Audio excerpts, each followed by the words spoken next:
So, we give praise, esteem, and honor to the Most High Yah by way of Yahushua HaMashiach this day. John 5 and 39.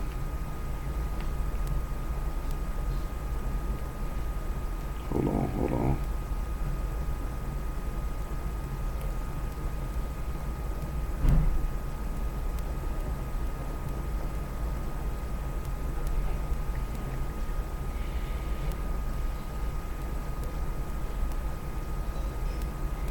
Why is this grown man waving at me?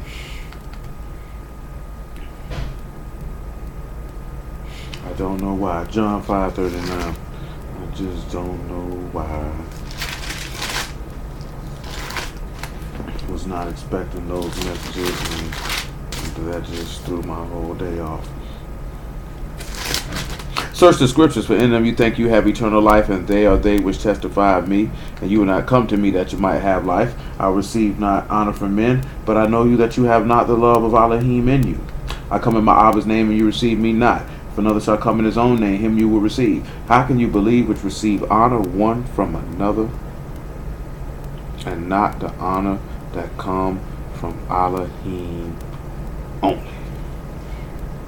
So with that being said, let's make our way to Exodus 24. Let's do that. Let's make our way to Exodus chapter 24.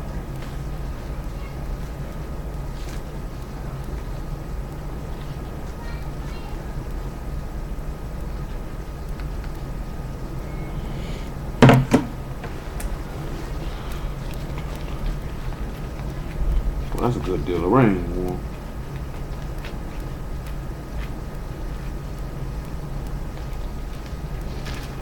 So, Exodus chapter 24, and we're picking it up at about verse 4.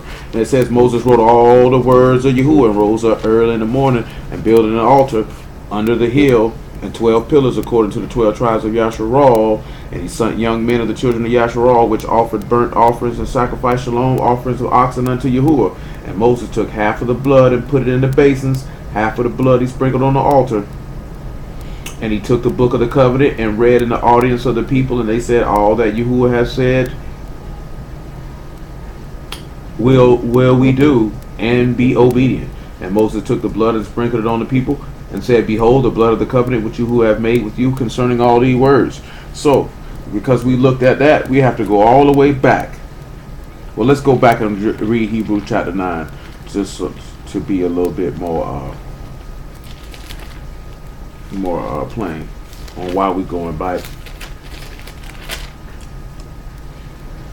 9 and 14, I suppose. Hebrews 9 and 14.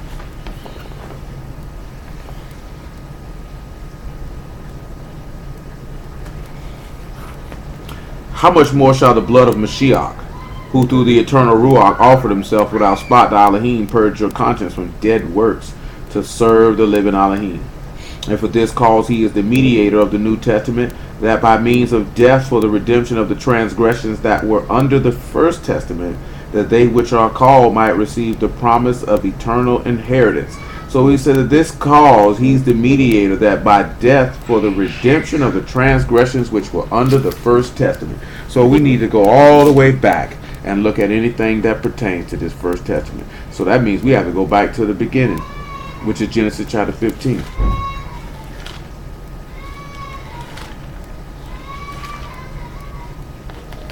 Genesis chapter 15 and verse 13.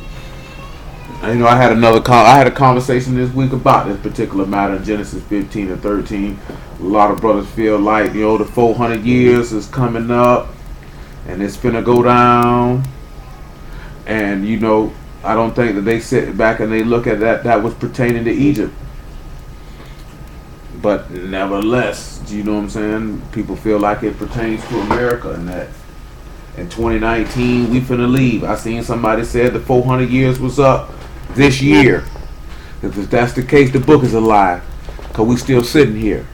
You know what I'm saying? One person said it's not when we leave, it's the beginning of our return. This is not what this text says.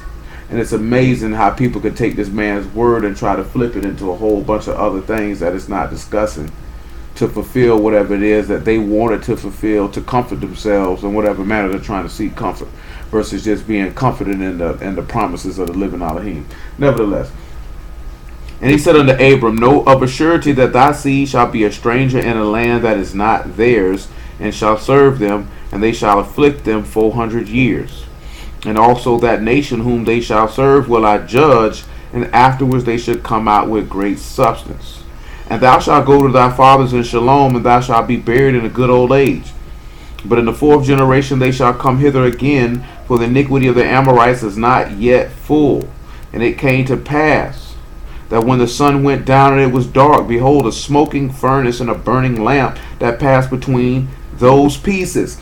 Keep in mind, we already done went over. We know that verse 17 is pointing us to the sacrifice of Mashiach. When we look at this sacrifice that's being prophesied of, we already know we didn't read verse 12, because verse 12 tells us about, let's look at verse 12. When the sun was going down, a deep sleep fell upon Abram, and lo, great horrors of darkness fell upon him. Let's look at this word for horror, first and foremost, because we know he's getting a prophecy at this point. He's getting something, a vision of something that's going to happen in the future. Hello?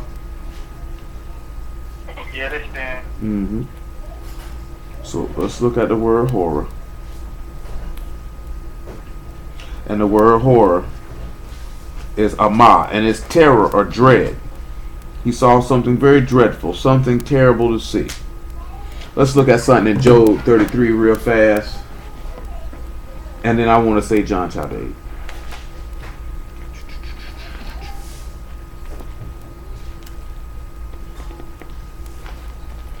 Job 33, maybe verse 12.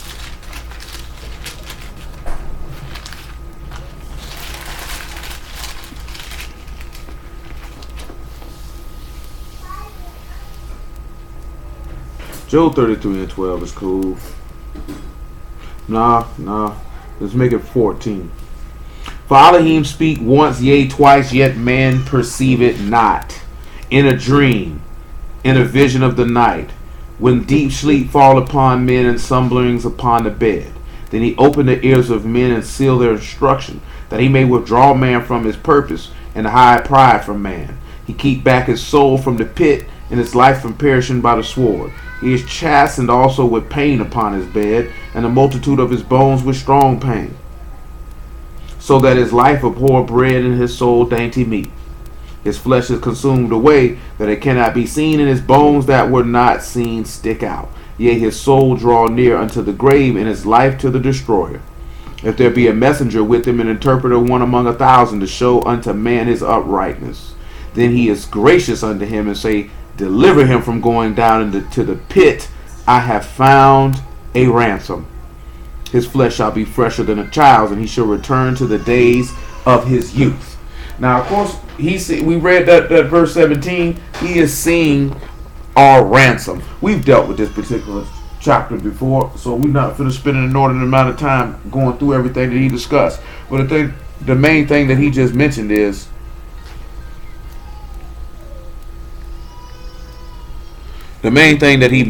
this: that Yah shows men things and visions and dreams in order that they might be chastised, and that they might be corrected, and that they might return, so their soul does not perish. The vision that Abraham is seeing, which caused him great terror and great dread, was seeing his people being captive. Was his people being captive. And in the midst of that captivity, something came forth to free them. All right. Hold on.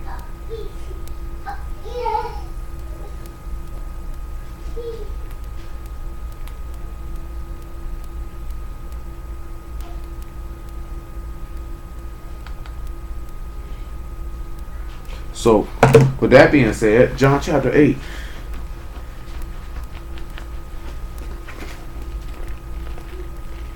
I want to say about verse 50. So Abraham got a vision of Mashiach. He had no idea what he was looking at or what he was seeing. He knew it was a terrible and dreadful day, and it was a day of darkness when he saw it. Of course, we know that the Most High calls it to go dark.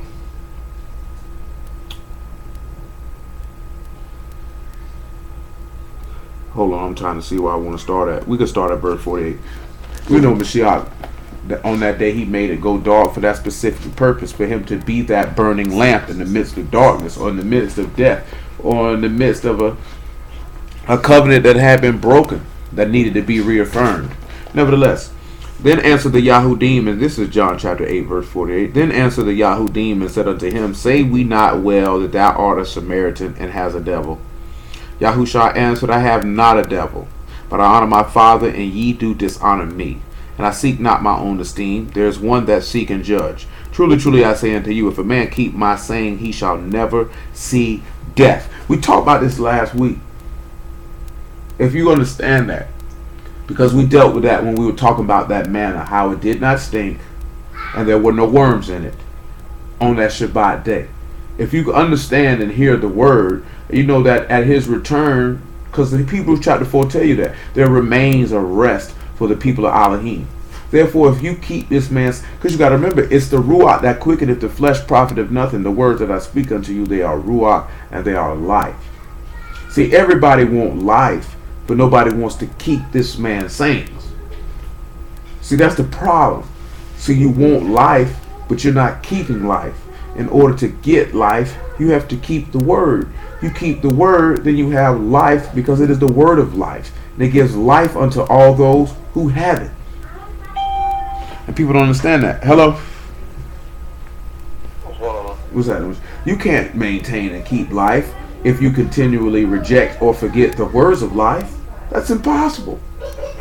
So again, let's look at what he says again. Truly, truly, I say unto you, if a man keep my saying, he shall never see death. You're never going to see it. You're never going to experience it. And we're talking about the second death. Because there were people who kept his saying that saw death, but yet they have not seen death, because though they be dead, yet they live. What do you want, Leah? Then said the Yahudim unto him, Now we know that thou hast a devil. Abraham is dead, and the prophets, and thou sayest, if a man keep my saying, he shall never taste of death. Art thou greater than our father Abraham, which is dead, and the prophets are dead? Whom makest thou thyself? Pause. See, I'm going to show y'all a little reason why they said what they said real fast. Zechariah chapter 1. See, they were trying to quote a little book and be shook out their mouth in the same occasion. But yet they didn't realize that in their way of trying to mock him, that they were really confirming what Yahushua was saying to them at the same breath. Zechariah 1:1 though. In the 8th month in the 2nd year of Darius came the word of Yahuwah unto Zechariah the son of Berechiah the son of Iddo the prophet, saying, Yahuwah hath been sore displeased with your fathers. Therefore say thou unto them, Thus saith Yahuwah of hosts, Turn ye unto me, saith Yahuwah of hosts, and I will turn unto you, saith Yahuwah of hosts. See, that's our biggest problem. See, people don't even sit back and look at that part. He said, if you turn to him, he'll turn to you. Us knowing the law, you should know that in Leviticus 26, he told you if you walk contrary to him, that he will walk contrary to you. So if you return to him, he will return to you. Be not as your fathers, unto whom the former prophets have cried, saying, Thus saith Yahuwah of hosts, Turn ye now from your evil ways and from the evil of your doings. But they did not hear nor hearken unto me, saith Yahuwah. Your fathers, where are they? And the prophets, do they live forever? But my words and my statutes which I commanded my servants the prophets, did they not take hold of your fathers? And they returned and said, Like as Yahuwah of hosts thought to do unto us according to our ways and according to our doings, so have he dealt with us. You know, that's the same thing that that Daniel prayed, that we had received that same thing back to us. But notice he told him, he said, well, your fathers, where are they? The prophets, do they live forever? They're dead. So when we come back to John chapter 8, we can kind of see why the Yahudim come at him and say this. Because they remember, these people knew the book as well. They may have not understood the text. They may have not even believed the text. But they knew what it said. So when he's telling them if a man has my sayings, they'll never taste death, they know that Yahuwah said the same thing in Zechariah, but he said that these people were dead. So they were saying, how is your word exceeding theirs? That's why he said, are you greater than Abraham? Are you greater than the prophets? This is when you got to understand, when you actually know the word and you can understand why these people responded in the fashion that they responded. Let's read verse 53 again. Say, art thou greater than our father? Well, verse 52. Then said the Yahudim unto him, now we know thou hast a devil. See, at that point, they say, because we know he unclean, because he's saying something that's different than the text. So we know he wicked at this point. Abraham is dead in the prophets, and thou sayest, if a man keep my saying, he shall never taste of death. Art thou greater than our father Abraham, which is dead, and the prophets are dead? Whom make thou thyself? See, now the guy, looking at what was stated in Zechariah, you can understand why they're saying what they're saying. So I don't want you to sit back and look at it from your perspective of the text at this particular time in your life, but try to transport yourself to be in their shoes at their time, and they're not confident that he is the one who they were supposed to be looking for and waiting for. They're hearing him say things, and they think it's contrary to the text. But let's look at Mashiach's response. Yahushua answered, if I honor myself, my honor is nothing. It is my Father that honor me, of whom ye say that he is your Alahym. His response was perfect. Boom. They couldn't catch it though. Yet ye have not known him, but I know him. And if I should say I know him not, I shall be a liar like unto you. But I know him, and I keep his saying. Your father Abraham rejoiced to see my day, and he saw it and was glad. Then said the Yahudim unto him, thou art not yet 50 years old, and thou hast seen Abraham? Yahushua said unto them, truly, truly, I say unto you, before Abraham was, I am. Then they took up stones to cast at him, but Yahushua hid himself and went out of the temple, going through the midst of them, and so passed by. But look at what he stated, right? He said Abraham rejoiced to see that day. Well, we looking in Genesis 15 where he saw that day. Yahuwah allowed Abraham to see the redemption of his seed and how his seed was going to be redeemed. Did he have a full, thorough understanding of it? No. But nevertheless, he rejoiced to see it regardless. Why did he rejoice to see it? Let's go back to Genesis 15 and see why.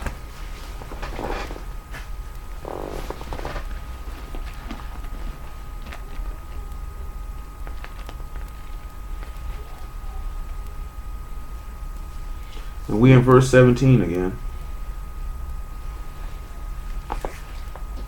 It came to pass that when the sun went down and it was dark, behold, a smoking furnace and a burning lamp passed between those two pieces. And the same day Yahuwah made a covenant with Abram, saying, unto thy seed have I given this land, from the river of Mizraim unto the great river Euphrates. The Kenites and the Kenizzites and the Kadamites and the Hittites and the Perizzites and the Rephaims and the Amorites and the Kenites and the Girgashites and the Jebusites. So the first thing we look at in the covenant is that he gave them the land. This is what he's given them. Let's look at the 17th chapter of the same book of Genesis and see the next covenant that he made.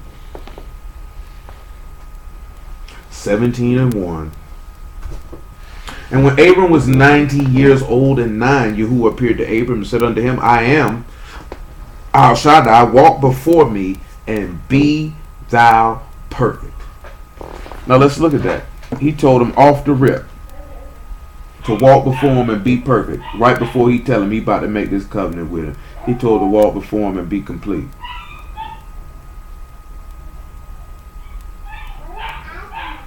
And again, that word for perfect is what we dealt with about a week or so ago, and that's tamim, and that's to be without blemish and to be upright and without spot, sincere and complete, whole and sound, having integrity. See, that's one of the biggest things in this lifetime that men do not hold or possess, and that is integrity. And men like to not care. It's just the same token of what we just read Mashiach say. He said, my Father honors me. I don't honor myself. See, a lot of men don't believe in honor. They dishonor themselves in many, many different ways. Dishonoring yourself is never good, because it can cause your credibility to be lacked and destroyed to where men will never respect you again. You know what I'm saying? If you can't hold, one of the things that what it is, hold on, pause. Go to Job chapter 1 real fast. Think of Job 1. You may so. Because it just came to mind as I was saying that. Something that Job did.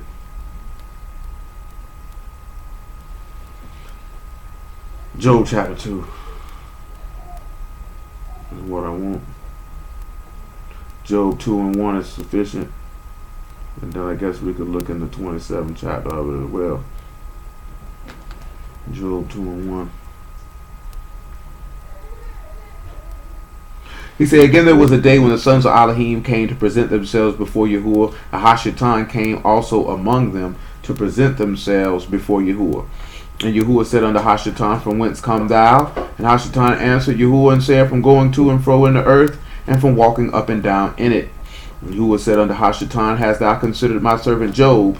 There is none like him in the rats, a perfect and upright man, one that fear Alahym and eschew evil, and he still hold fast his integrity, although thou move me against him to destroy him without cause. So let's look and see what word we see for integrity.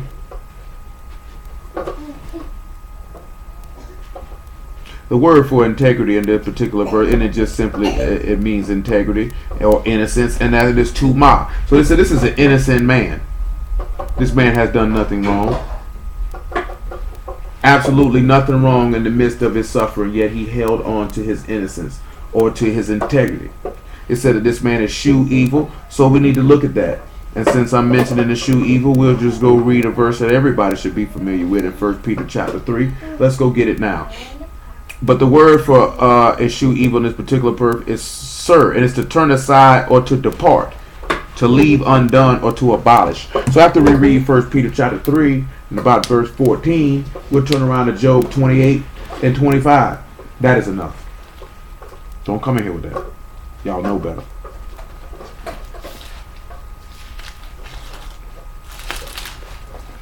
First Peter chapter 3 verse 14. My apologies. Make that 9. We'll read verse 8.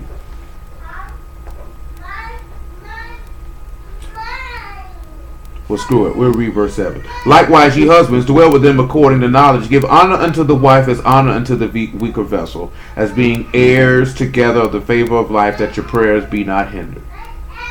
Finally, be ye all of one mind, having compassion to one of another. Love as brethren. Be pitiful. Be courteous. Not rendering evil for evil, or railing for railing, but contrast blessing, knowing that ye are thereunto called, that you should inherit a blessing. See, when we see in that with Abraham, he was called that he might inherit a blessing. So just bear with me, because we got a long road to travel to get all this information, and y'all willing we complete most of the road tonight. For he that will love life and see good days, let him refrain his tongue from evil, and his lips that they speak no guile. Let him eschew evil and do good, and let him seek shalom and ensue it. For the eyes of Yahuwah are over the righteous, and his ears are open unto their prayers, but the face of Yahuwah is against them that do evil. Notice that he said that he mentioned that eschew, to turn aside, to abolish, to remove, to turn aside. So you sit back and you look at Job. Yahuwah himself say Job turned aside from evil. He didn't partake in it, and that he was a just and upright man, and that he was held fast his integrity or his innocence. He held fast to the fact of staying clean and removing himself from anything that would cause him to be defiled. The 28th chapter of Job, probably about verse 25, and then we're going to go to Job 27 and 1. It was funny, we were looking at a piece of cinema last night, dude quoted Job. That junk was hilarious, because I do not think Buddy realized what God was saying to him. Make it verse 20.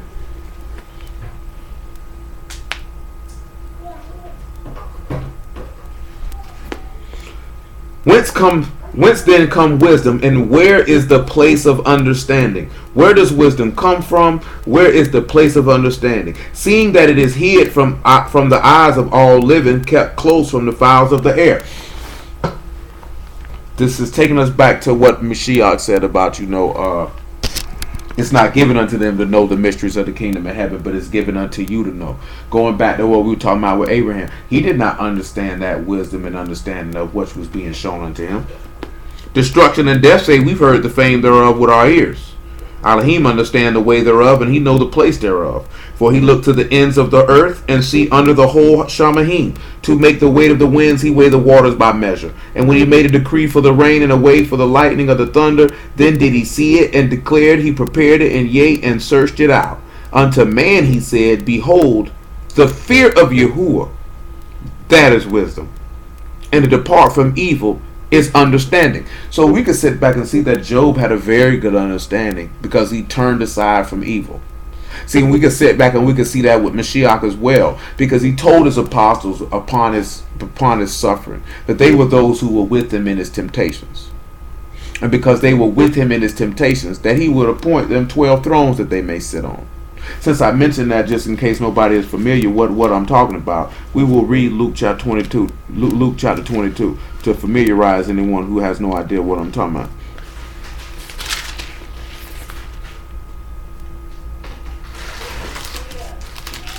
Luke chapter 22. We will pick it up at about verse 28. So you have to look at something. Because they were with him in his temptations when he turned aside from evil and abolished it and rejected it. They did it with him. He appointed them something.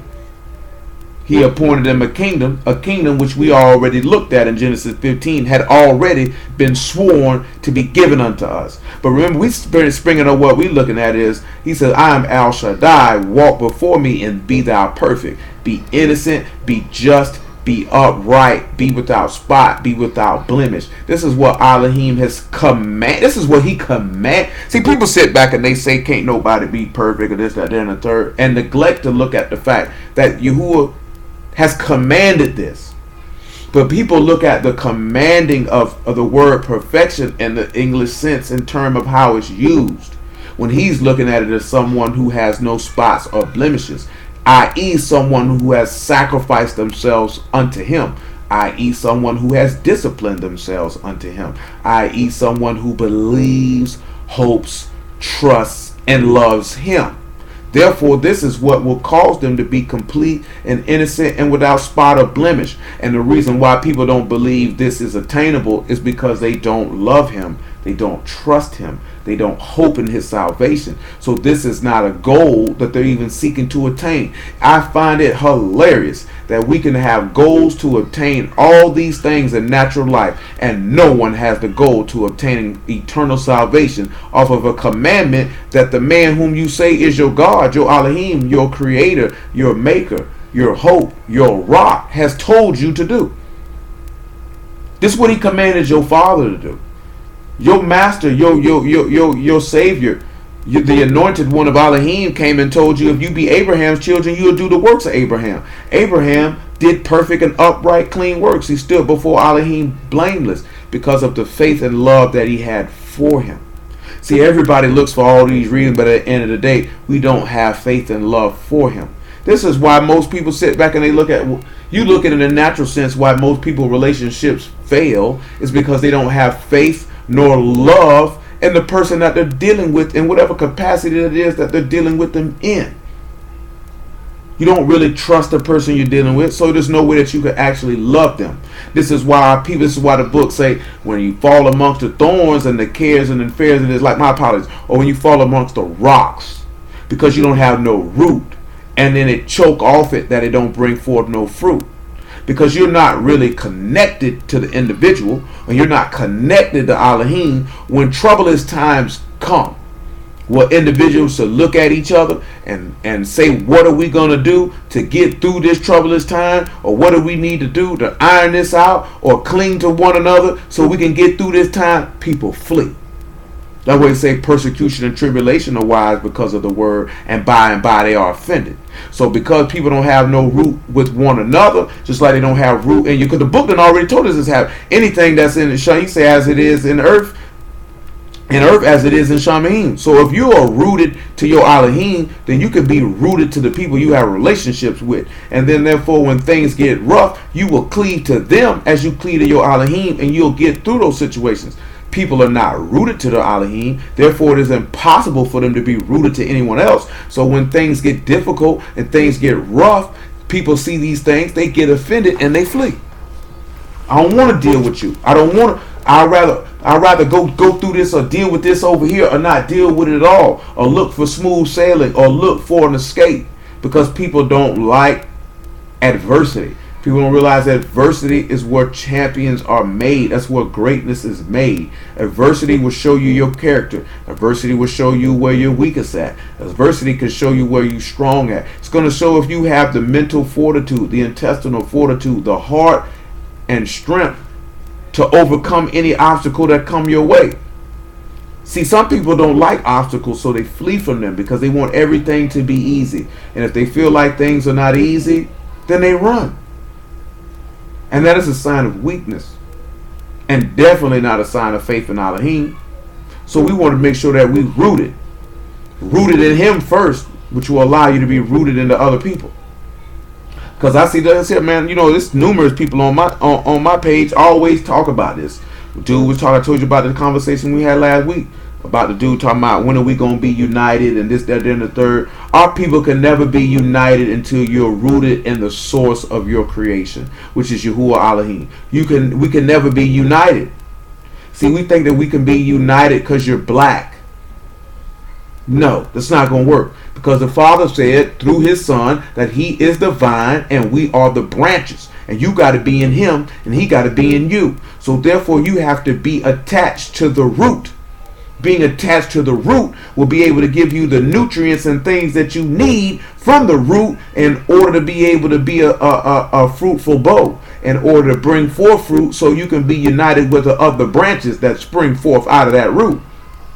If you are not attached to the root, then there's no way you can be attached to other people, because you're just a broken branch that will fly off in the wind, wither up, and die. We don't understand that, because we constantly and consistently want to do it our way instead of doing it His way, where you are guaranteed success. Guaranteed.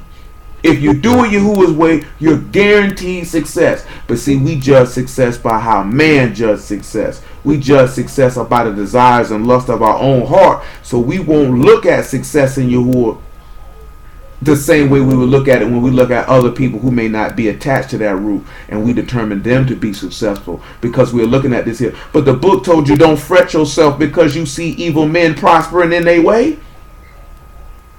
You ain't even supposed to be concerned with that. Oh man, he's getting this, he's getting that.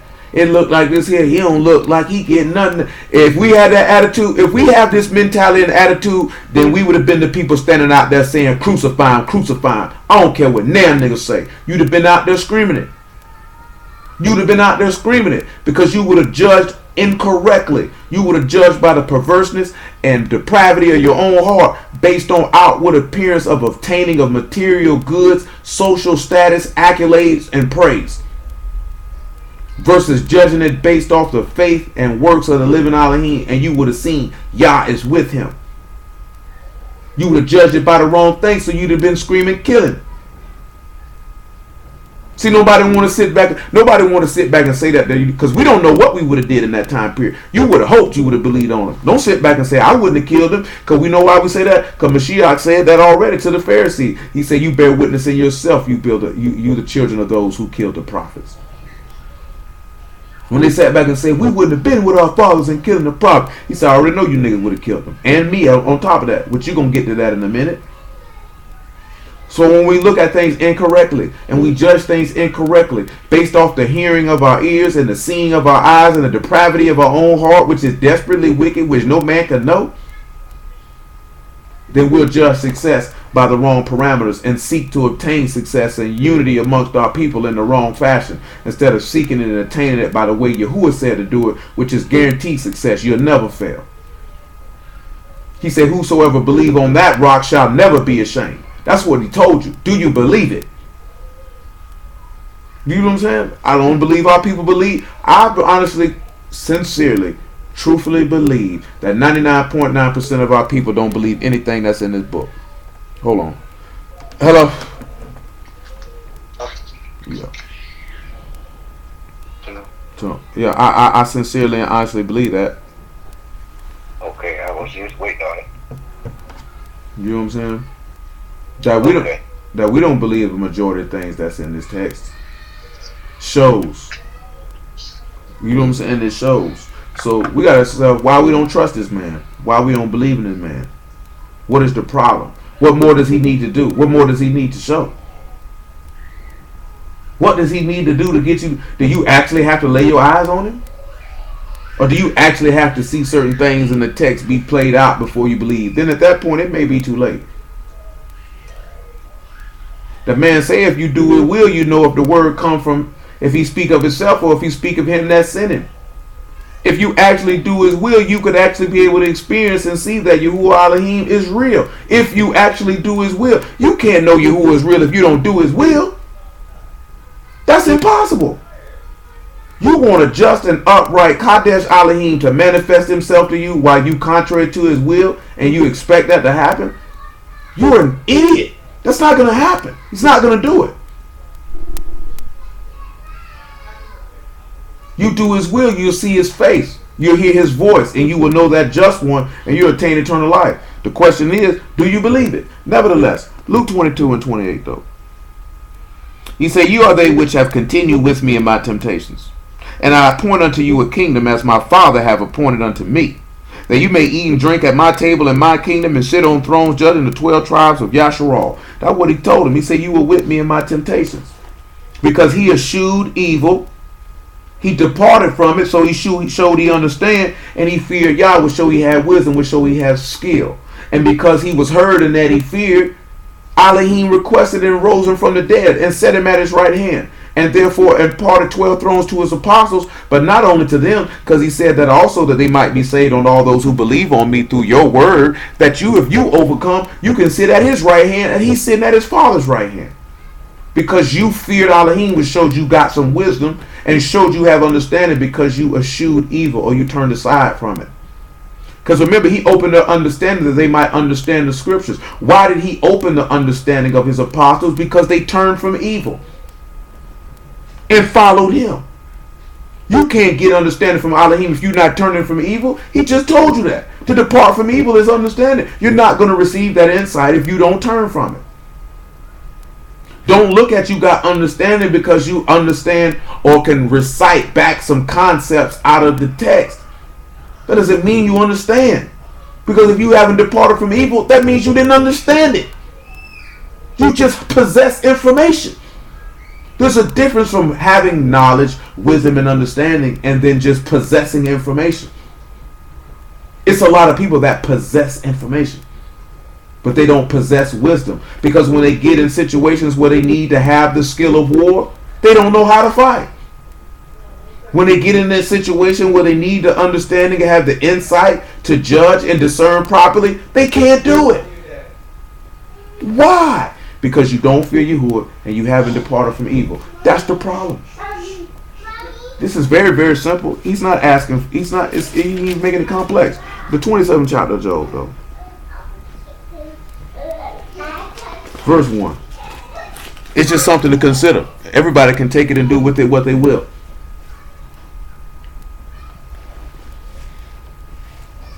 Moreover, Job continued his parable and said, as Alahym live, who have taken away my judgment, the Almighty who have vexed my soul. All the while my breath is in me, and the Ruach of Alahym is in my nostrils. My lips shall not speak wickedness, nor my tongue utter deceit. Alahym forbid that I should justify you. Till I die, I will not remove my integrity from me. My righteousness I hold fast, and I will not let it go. My heart shall not reproach me so long as I live. This man said clear as day that no matter what he endures or what he suffers, that he was going to hold fast to the word, and that he was not going to let his innocence go. See, you got to ask yourself, because let's just be honest with you. Ain't nobody sitting right here lost their whole, see, pause, Hebrews chapter 12 verse 1. Nobody around here lost their whole family like he did. Nobody around here lost everything they own like he did. Nobody even had their wife sit back and told them, nigga, let your innocence go. Curse God and die. Nobody had that happen to them. So for nigga to be falling out and flailing out and letting go of their integrity and all that, therefore what you going through, you are spiritually weak. Because you ain't went through what that man went through. You ain't got no excuse to drop nothing. This man lost all his family, all his home, all his wealth, and his wife showed how wicked she was. His friends talking bad about him, trying to find a reason why he going through what he going through. They say he got to be wicked or he wouldn't be going through this. Which is the same stuff that people do to this day. That when they see someone suffering some manner of tribulation or adversity in their life, they say they got to be wicked. Because why would they be going through that? Which shows you just speak the thing wrongly, just like Job's friends did. And Job's friends were not accepted. And if it wasn't because Yahuwah accepted Job, his friends would have been killed. That's something for us to consider before we open our mouths and say that Yah is against someone because you have the wrong perception of how this man operates. You know what I'm saying? That man went through all that, man said, I won't let my innocence go. I will continue to turn from evil. I will continue to fear Yahuwah. That was where he was at. He said his righteousness, he going to hold it fast. See, we're going to read another place where Mashiach told you to do the same thing. Irregardless of what you're going through, you're supposed to hold it fast. So if you don't hold it fast, what excuse do you have? And you know Yahushua went through the same thing. These people beat on him, slapped him, spit on him, hung him from a tree. That man held his righteousness fast and did not let his integrity go. He said, you were the ones that were with me in my temptation. What excuse do we have because we hit a little hiccup to go forward and go sin? That means we weak all the way around the board. Ain't no way around it. Because ain't none of us sitting back going through nothing along them lines. Nothing. Do you know what I'm saying? Nothing. To the point where niggas should be falling out. Now you want to go gratify your flesh. Let's just keep it real. That's what you wanted to do in the first place. And you just use it as an excuse to fulfill the evil intents of your own heart. You know what I'm saying? Let's just be honest. People sit back and say they want to heal their emotional scars from childhood. How about you heal the wickedness that's in your heart that ain't got nothing to do with what you went through in your lifetime, but the depravity and perversity in your flesh? How about you heal that with the word? The other stuff will take care of itself. Because you would allow Yahuwah to heal you with his word. Because you would have been able to heal the evil intents of your heart. Then you can deal with the other stuff. That'll make it easier then. Because you'll be able to understand how that flesh operates. Then you can get the other stuff off your chest to be able to have healthy and natural dealings with other people. See, most people's problem is, and this is what I've just noticed from conversations I had with my people in my entire lifetime. Well, my people mainly. I done talked to a few white people about it. You know what I'm saying? But not a lot compared to black people. And things that I just noticed from listening to people talk. People are very insecure. Their insecurities come through their low self-esteem and low confidence that they have. Where the low self-esteem and low confidence come from, everybody's story is different. You know what I'm saying? Maybe your people didn't do certain things that you wished or hoped that they would have done, and didn't foster certain things that you would hope they would foster. You know what I'm saying? I think y'all didn't have that problem because I wasn't raised that way. You know what I'm saying? And it's crazy because to hear my mama say she had a low self-esteem issue, I would have never known it. You know what I'm saying? Because she didn't present that nor show that. I never saw it. And they never taught us to do that way. My auntie could have had the same issue. I would have never known because they didn't conduct themselves like that in front of us. So we never knew it. But they made sure that we had high self-esteem. They made sure that our self-confidence, self-respect, and value and love for ourselves was high. They definitely made sure of that. So that if any decision that we made, we'd have made them decisions on because we were just being stupid. You know what I'm saying? Just bottom line, because they taught us better than that. You know what I'm saying? Unfortunately, most of our people are not taught that, so they had issues. You know, we were taught to be assertive. We were taught to stand up for ourselves. We were taught to think for ourselves. You know what I'm saying? We were taught to seek out information and don't believe stuff just because somebody tell you. You know what I'm talking about? We were taught to read. We were taught to learn. We were taught to do more than what people can tell you that you can do.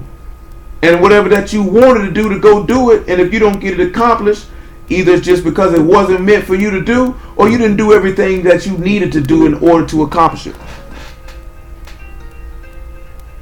I mean, society can, but at the end of the day, I ain't worried about society because that stuff started in your household. The same things that society was fostering around us, that stuff didn't affect us because our people taught us different. Yes, society fosters poor images of black people, but sometimes your family members your parents can reinforce that. Because regardless of what society and TV promote, what is your parents promoting and teaching you? Because I can tell you, see, I grew up in the same society and I seen the same negative images of black people on television, just like everybody else did. But that stuff didn't affect me because how I was taught and what I was raised and what I was being told. You know what I'm saying? If your family is telling you different than what you seeing, it's like I said, my mama always told us, and she got it from our grandma. She said never to call children bad. Never say they being bad. Because if they hear that, they will believe it and they will begin to act that way because you've been telling them that. So then if you telling them that and then they seeing that negative image on television that black people are bad and black people, then they will believe that and act in that particular fashion. You know what I'm saying? You have to really look at the things that you say, and not only things you say to the children, but what you show them. You know what I'm saying? Like I've had, you know what I'm saying? I can sit back and see. When I was coming up, man, I seen some young women, man, that were truly some of the most beautiful women you would ever want to lay your eyes on at that particular time in life. And some of them still is. Some of them might be a little obese, but they still pretty though. They didn't believe they were pretty though. You know what I'm saying? Now, I don't know if they people told them they were pretty. I don't know if they people didn't tell them they were pretty. I know one woman that I came up with, I know that her mama told her she wore, but she still had a low value and self-worth of herself, which caused her to be promiscuous. You know what I'm saying? In order to build herself up. And it took her years to be able to get past that point, to where she could be beautiful in her own eyesight. You know what I'm saying? I think a part of it was dealing that her daddy was in prison. You know what I'm saying? And ended up getting killed in prison. You know what I'm talking about? But it's a lot of things that go into that. That society, I just sit back and look at it. This is my personal opinion, so I'm not saying this fact. Stacks on top of whatever individual is dealing with in their own household. You know what I'm saying? Dealing with things that they're dealing with while they're being raised. Because everybody's parents is different. Everybody's not taught the same thing. You know what I'm saying? We just talking about this last night. It's always good to try to sit back and find out how somebody was raised before you go to talking to them. Because how they was raised can be a strong indicator of how they behave. And how they was raised might not mesh with your viewpoints or how you trying to move or what you want to be meshed or deal with. Or it can allow you to be able to understand them. So that if they have certain, you know what I'm saying, weaknesses or this, that, and the third, you can understand why they have them. And it can make it a little bit easier for you to help them through it because you understand and know why. Okay, I know why you like this because of this. And because of this. We all know the small thing about, you know, a lot of girls having daddy issues. And that's why they go from man to man. Most people know that. You know what I'm saying? Most people know that. Hold on. Hello? Hello? So, most people know that. Oh, I put it this way. The prevailing notion amongst black people is young black girls are treated harder and black boys are baby. So it comes up with the black woman being more independent and the black male being not as self-sufficient. I can say personally, I didn't know too many dudes. I knew some, but I didn't know too many dudes coming up who people did them like that. You know what I'm saying? Like, that's not how most of us were done. They were like, shoot, boy, you niggas such and such age, well, you need to go get you some money. So what y'all gonna do? Y'all need to go get a job. You need to go take out some trash. You need to go do something. You need to go make you some money. You know what I'm saying? You need to clean your room. You need to do this here. Like, it wasn't nobody gonna sit around and do it for you. But I know that there were some dudes that I grew up with that was done for them. And it hindered them, and it caused a certain mind frame and thought process and view that they have of themselves to this very day. You know what I'm saying? So, if we see that, we understand that, and we know that when you come to Yahuwah and you see that the depravity and thought processes of the lust of your flesh and the desires of your heart, and you allow His word to heal you, then the issues that you have naturally, that you done picked up in life, they can easily be allowed to be healed because you've allowed the greatest healer of all time to do the work. Then it's quite easy after that. But if you don't allow Yahuwah to heal you, can't nobody else do it. Can't nobody else do it. Nevertheless, Hebrews 12:1. Don't come in here with all that noise. You coming to put your hands on your hips. Come back here, Renee. Wherefore, seeing we also are compassed about with so great cloud of witnesses, Let us lay aside every weight and the sin that doth easily beset us, and let us run the race with patience, the race that is set before us. Well, let us run with patience the race that is set before us, looking unto Yahushua, the author and finisher of our faith, who for the joy that was set before him endured the stake, despising the shame, and is sat down at the right hand of the throne of Alahym. For consider him that endured such a contradiction of sinners against himself, lest you be wearied and faint in your minds. You have not yet resisted unto blood, striving against sin. None of us have done that. None of us went through what Job went through and said that I will not let my integrity go. I will not let my innocence go. I will hold my righteousness fast. Revelation chapter 3. Renee and Leah. Whispering does not make it better.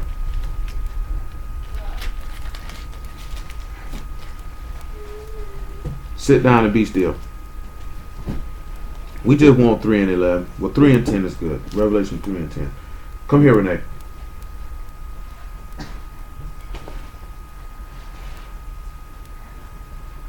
What are you doing? What are you doing? Where's that stretch? Well, you're not going to stretch in here, Leo. Go stretch in the living room. Okay. Because thou hast kept the word of my patience. How about that?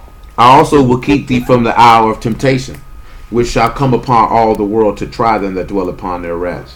Behold, I come quickly. Hold that fast which thou hast, that no man take thy crown. That's all Job was telling you, that he was going to hold that fast and no one was going to take that from him. So you got to ask that question to yourself.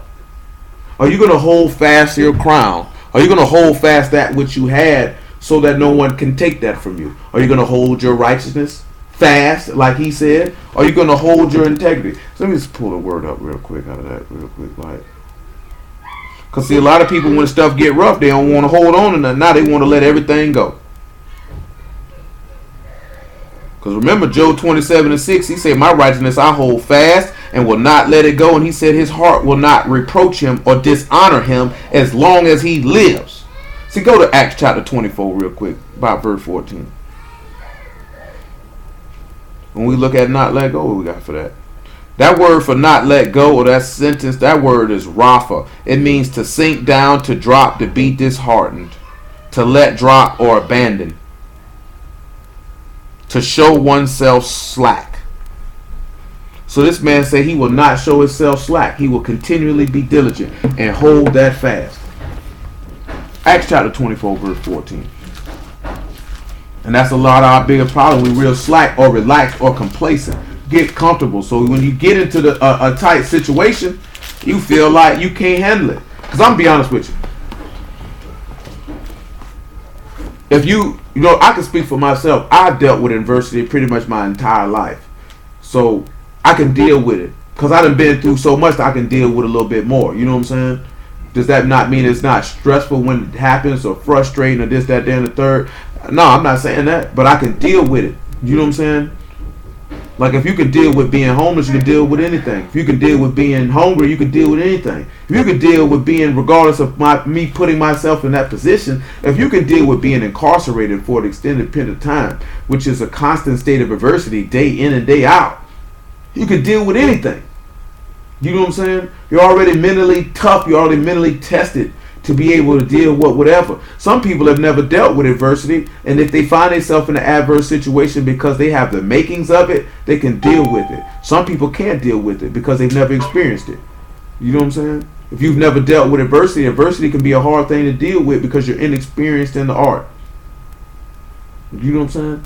And you have to understand that if you knowing somebody's dealing with some adversity and you know that they've never really had any adversity in their entire life, you have to have enough compassion and understanding to know that and help them get through it versus looking at it from the perspective of, I know what I would do or I wouldn't do that. Of course you know what you would do if you've been in adverse situations. Of course you're going to know what to do because you've been through tough times before. Everybody has it. We joke about it all the time, about it. When white people get poor, they kill themselves. And if black people go poor from having money, they know how to deal with it because they've already been there. So this is what the book always talk about bearing each other's burdens and this, that, and the third. Because you got to have enough wisdom to know that. If that person ain't never been through nothing in their lifetime, then they're going to need somebody to prop them up and hold them up. You know what I'm saying? Because they've never experienced that. So they very well may buckle. Or at least you can try to be there with them to keep them from buckling. You know what I'm saying? It ain't that hard. Some people don't need nobody to hold them up from buckling because they're going to stand strong regardless. Because it's in their nature. It's in their makeup. They've been through it. They lived it. You know what I'm saying? This is nothing. They just might need some support to help them get through it. I don't need nobody to hold me up because I ain't finna fold. These shoulders ain't finna crumple. They not finna break. You know what I'm saying? That's why the book say Baruch to those who are chastened. That's why he say all those whom he chasten and rebuke he love, because those who he bring through that process, they cause them to be sons, because that's dealing with adversity. And adversity breeds champions. Will breed sons of Alahym, to be more specific. Acts 24 and 14. But this I confess unto thee, that after the way which they call heresy, so worship I the Alahym of my fathers, believing all things which are written in the Torah and in the prophets, and have hope towards Alahym, which they themselves also allow, that there shall be a resurrection of the dead, both of the just and the unjust. And herein I do exercise myself to have always a conscience void of offense towards Alahym and towards men. So when he looked at the setback of saying not having an offense towards men, that's looking at that he has not done something directly to a man to where the person be offended. Not because someone is offended at what you have said or something you did that they didn't like, and it wasn't necessarily a transgression against them. Because if that's the case, then Mashiach could say he had a conscience that would offended men because they didn't like what he said or how he moved. That didn't mean he did anything to them. So you have to know the difference of that. But this is taking what Job stated on, my heart will not reproach me or dishonor me. I'm not going to do anything to find myself to be dishonorable. And that's how all us need to think and how to be moved. I will not allow my heart to I cannot be comfortable with sucker stuff. Do you know what I'm saying? I cannot be comfortable with being around people who promote or condone or participate in sucker activity. And they're just using those terms as dishonorable activity or dishonorable people. I will not. That's why the book says I will not know a wicked person. I will not be affiliated with dishonorable people. I will not participate in dishonorable activities. You know what I'm saying? Because if you can do something dishonorable by me running with you while you're doing it, I'm condoning it. Therefore, that makes me dishonorable by proxy. I'm not cool with that. I would rather separate myself from you. Because I don't want nobody to think I'm on the type of time that you want. That's what you want. That's how you roll. You know what I'm saying? This is one of the instances why the books say don't take gifts. Because they blind the eyes of the wise. Because you'll turn your head to dishonorable things. To sucker stuff. You'll turn your head to it. Because this individual is doing things for you. And that's a lot of things that go on in this world. That people turn their head from certain activities that men do. Because of the benefits and profits that they're receiving from these individuals. Versus looking at this is reproachable behavior. Therefore I can't stamp that. Because what's the first thing a person going to do? Lord over your head what they have done for you or given you. See, let's look at an example what I'm talking about. Genesis chapter 14. And then we'll come back to Genesis 17. This is why Abraham stated what he said. Now, I'm going to tell you something, right? Now, I ain't saying you got to do everybody you come across like that. You just have to be wise. 14 and 21. Don't come in here with that noise, Renee. Don't come in here with that noise. Hey, no. I don't care. And the Malach of Sodom said to Abram, give me the persons and take the goods to thyself. Abram said to the Malach of Sodom, I have lifted up my hand unto Yahuwah the Most High Alahym, possessor of Shamahim and the rats, that I will not take from thee a thread. Take from a thread even to a shoe latchet, that I will not take anything that is thine, lest I should say I have made Abram rich. Because he was not going to allow this person to be able to hold that over his head, much less to be able to come back and feel like you could get a favorable judgment or word from me based on something you doing because you felt like you did something for me. Because unfortunately and sadly, that's how people roll. And I mean, it is what it is. You know what I'm saying? So you have to have your judgment on point. You got to have your wisdom on point in every single solitary situation, irregardless of your familial relationships, personal relationships that you have with anybody in any situation, especially if they don't serve the living Alahym. Nevertheless, 17 and 1 again, Book of Genesis. And when Abram was 90 years old and 9, Yahuwah appeared to Abram and said unto him, I am the All Al Shaddai, walk before me and be thou perfect. And I will make my covenant between me and thee, and will multiply thee exceedingly. Abram fell on his face, and Alahym talked with him, saying, As for me, behold, my covenant is with thee, and thou shalt be a father of many nations. Neither shall thy name any more be called Abram, but thy name shall be Abraham, for a father of many nations have I made thee. And I will make thee exceeding fruitful, and I will make nations of thee, and Malach shall come out of thee. And I will establish my covenant between me and thee and thy seed, and after thee and their generations, for an everlasting covenant, to be a Alahym unto thee and to thy seed after thee. And I will give unto thee and to thy seed after thee the land wherein thou art a stranger, all the land of Canaan for an everlasting possession, and I will be their Alahym. And Alahym said unto Abram, Thou shalt keep my covenant, therefore, thou and thy seed after thee, and their generations. This is my covenant which ye shall keep between me and you and thy seed after thee. Every man child among you shall be circumcised, and you shall circumcise the flesh of your foreskin, and it shall be a token of the covenant betwixt me and you. So, the circumcision is the sign of this covenant. The circumcision that had to be made and within a man's foreskin of his flesh. And that covenant was that Yahuwah would be your Alahym, and he added on to what he promised him in the 15th chapter of Genesis. See, in the 15th chapter of Genesis, based off his faith, he promised him a land. In this chapter, he says, not only will I give you a land, but I will be the Alahym of you and your offspring. I will become their Alahym at this point. This is the point where Yahuwah has become the Alahym of who will later be known to be the sons of Yasharal, the people of Yasharal, the 12 tribes of Yasharal. Period. This is when it actually happens. Let's look in the 26th chapter and look at this promise be reiterated to Isaac. 26 and 1.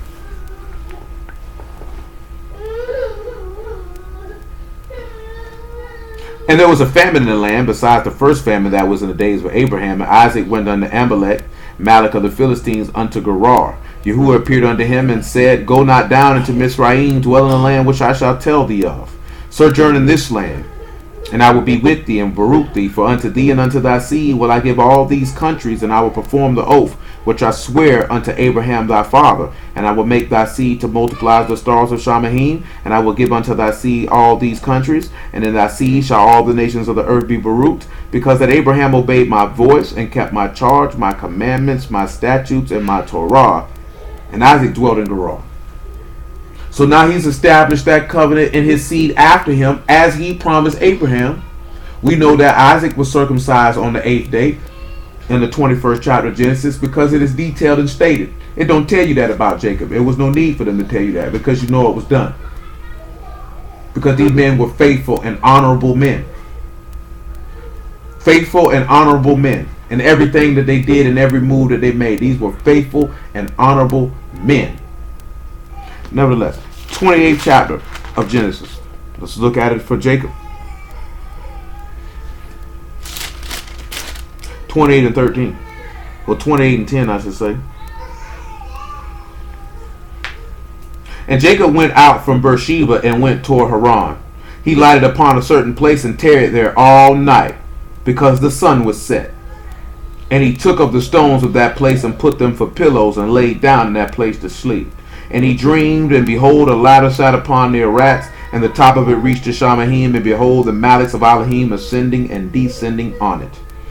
And behold, Yahuwah stood above it, and said, I am Yahuwah Alahym of Abraham thy father, and the Alahym of Isaac. The land wherein thou liest to thee will I give it, and to thy seed.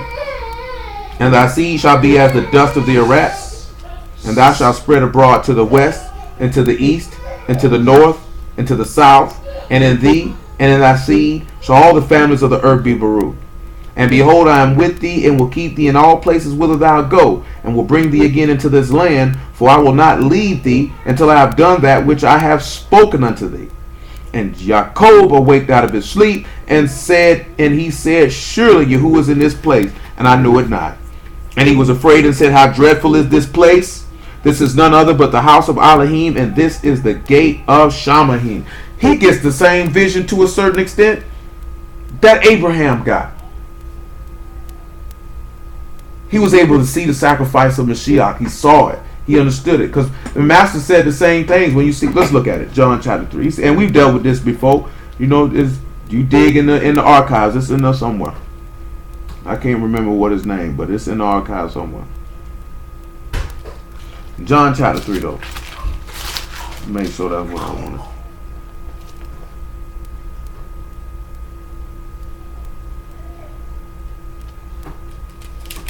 That is not it. It's in my brain, but not that. That's John chapter 6. Hold on. I thumb through this thing, man.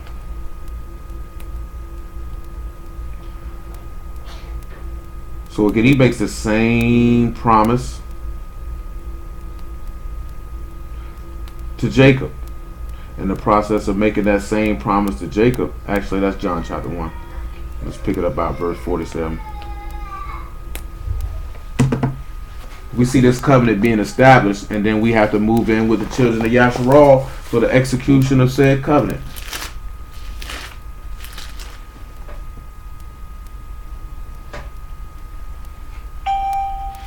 Hello. Shalom.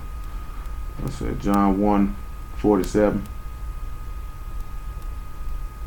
Yahushua saw Nathanael coming to him, and saith unto him, behold, an Israelite indeed, in whom is no guile. Nathanael saith unto him, whence know thou me?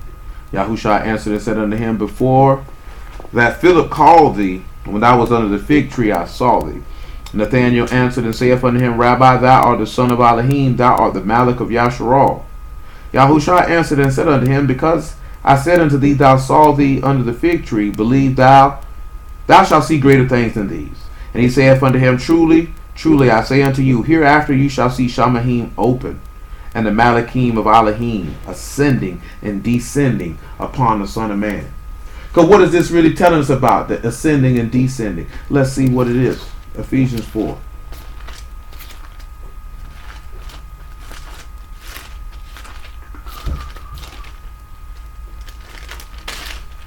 Ephesians 4 and about verse 8. 4 and 8. Wherefore he saith, when he ascended up on high, he led captivity captive, and gave gifts unto men. Now he that ascended, what is it but he that also descended first into the lower parts of the Arats? He that descended is the same also that ascended up afar above all Shamahim, that he might fill all things. If you remember, we looked in Job what he said, you know, the grave has heard of thee, because he descended in the grave. Remember, and he preached to the spirits in prison to let them know the glorious and esteemed Besorah of the living Alahym, that salvation has come unto men, and that all men had to do with fear Alahym and depart from evil. Therefore they will show themselves to be wise and understanding, and that the covenant could be affixed unto all. So when we look at Mashiach making this point, pointing this back to what the law was stating, what Jacob seen, which he seen was the death, burial, and resurrection of Yahushua HaMashiach for the sealing of said covenant. Now we have to look at that Abraham, Isaac, and Jacob had not defiled this covenant at all. They believed and obeyed, therefore the covenant was affixed unto them. Because you know in the book of Jeremiah, he said, cursed is he that who obeyed not the words of this covenant. So if you don't want to obey the words of the covenant, you're damned. So you could take that, you could deal with it however you want to deal with it. But it is what it is. It is what it is. It's in the law. Go look at Deuteronomy 27. It's there. You are low looking Deuteronomy 29. It's there. If you don't want to obey the covenant, you damned. You're cursed. You are earmarked for destruction. Your name will be blotted from under Shamahim. Your name won't be contained in the book. So you can't halfway serve the man and expect for your name to be written. You definitely can't halfway believe the man and expect for your name to be written. Nevertheless, let's look at Exodus chapter 2. So we got to take the long way. And then after we look at Exodus 2, where he said he remembered his covenant, then we have to begin to sit back and look at all the transgressions that need to be redeemed. Because first point is we're going to look at the covenant of Abraham, Isaac, and Jacob and see did Yahuwah fulfill that covenant as he promised under Abraham to establish that covenant with us as a people to begin with. Then we will see did the people transgress that covenant, and then what were those transgressions from that covenant that they need to be redeemed from. Because if you were following, you should have already known what they needed to be redeemed from the covenant that was swore under Abraham, Isaac, and Jacob. Because that covenant had no transgressions under it. Therefore, there was nothing. There was no sin that they needed to be redeemed from. Excuse me.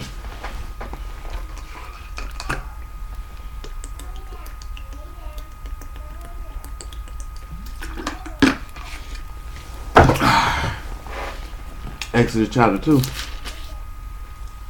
And what we want to pick up at. Verse 23, I suppose. We'll keep it quick, keep it rolling. And it came to pass in the process of time that the Malach of Mizraim died, and the children of Yasharal sighed by reason of the bondage. And they cried, and their cry came up unto Alahym by reason of the bondage. Alahym heard their groaning. Alahym remembered his covenant with Abraham, with Isaac, and with Jacob. And Alahym looked upon the children of Yasharal, and Alahym had respect unto them. We'll pull that word for respect real quick. Now, if you remember, Yahuwah had already told him at the making of this covenant, Abraham that is, that his people would be in captivity. The word for respect is yada, and it is to know or to perceive or to be acquainted with or to be made known or to reveal or to cause to be known or to make oneself known. So when he looked upon them, he planned to make himself known unto them. So keep that in mind when they say respect. He planned to reveal himself to them. So that gives you another perspective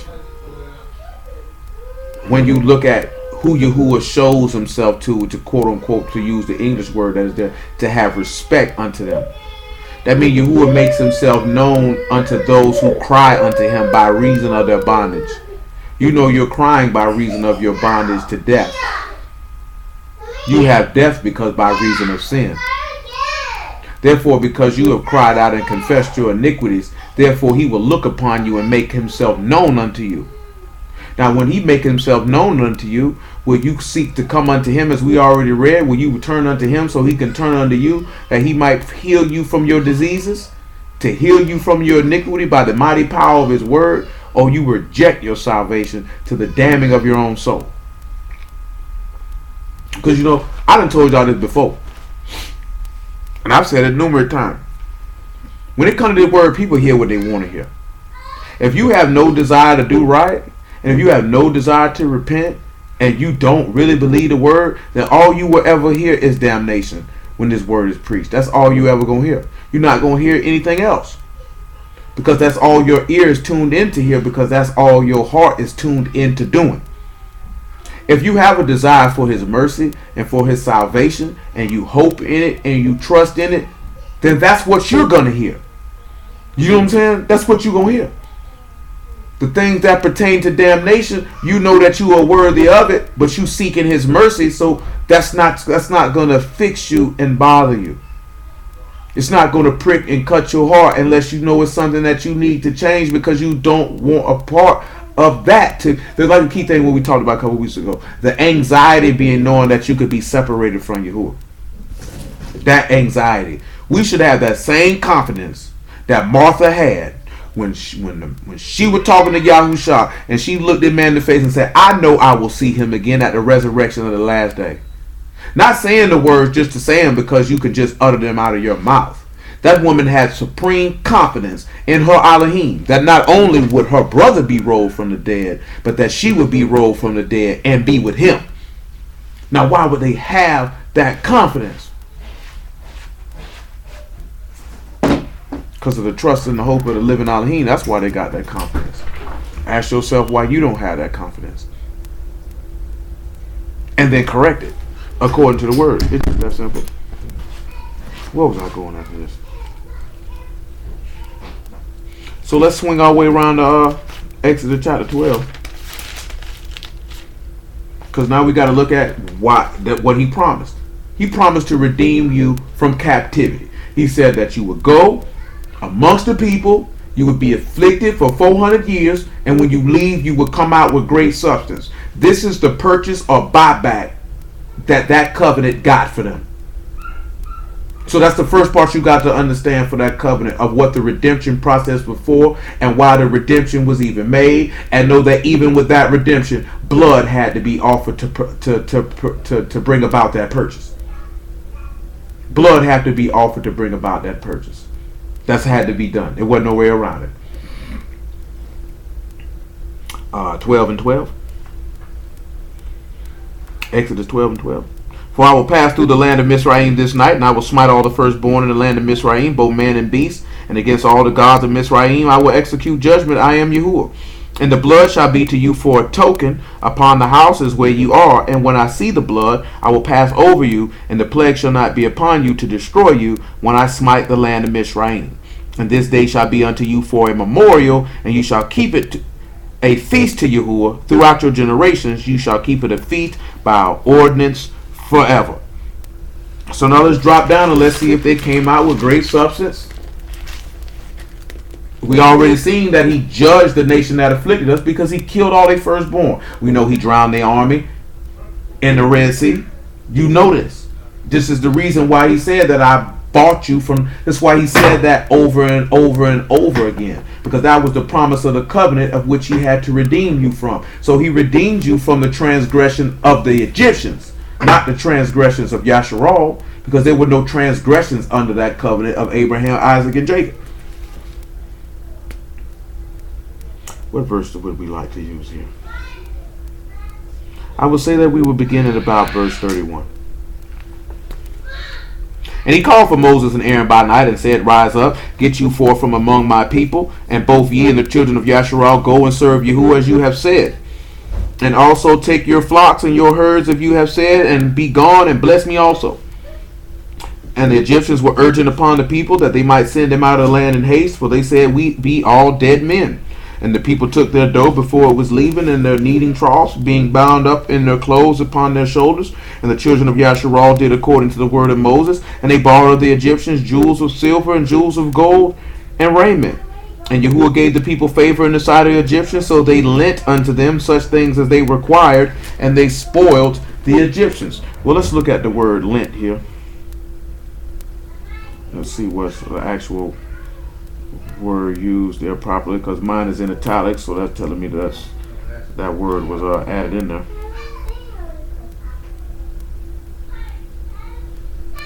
Let's look at borrowed first. When we see the word borrowed, is sha'al, and it's basically said to something to ask for, to inquire, borrow, or beg, or to be given on request. I doubt very rarely that they begged for it, but that they went ahead and gave that up. When we look at lent, it's the same word, something that is in given upon request. Continuing on. Hello, Abigail.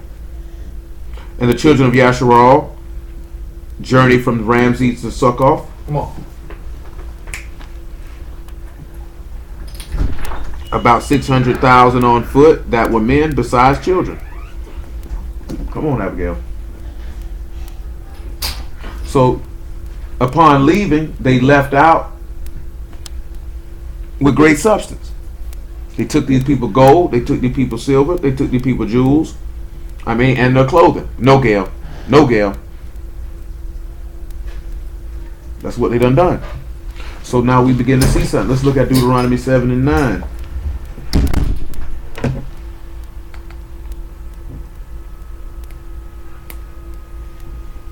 Bye-bye, Gail.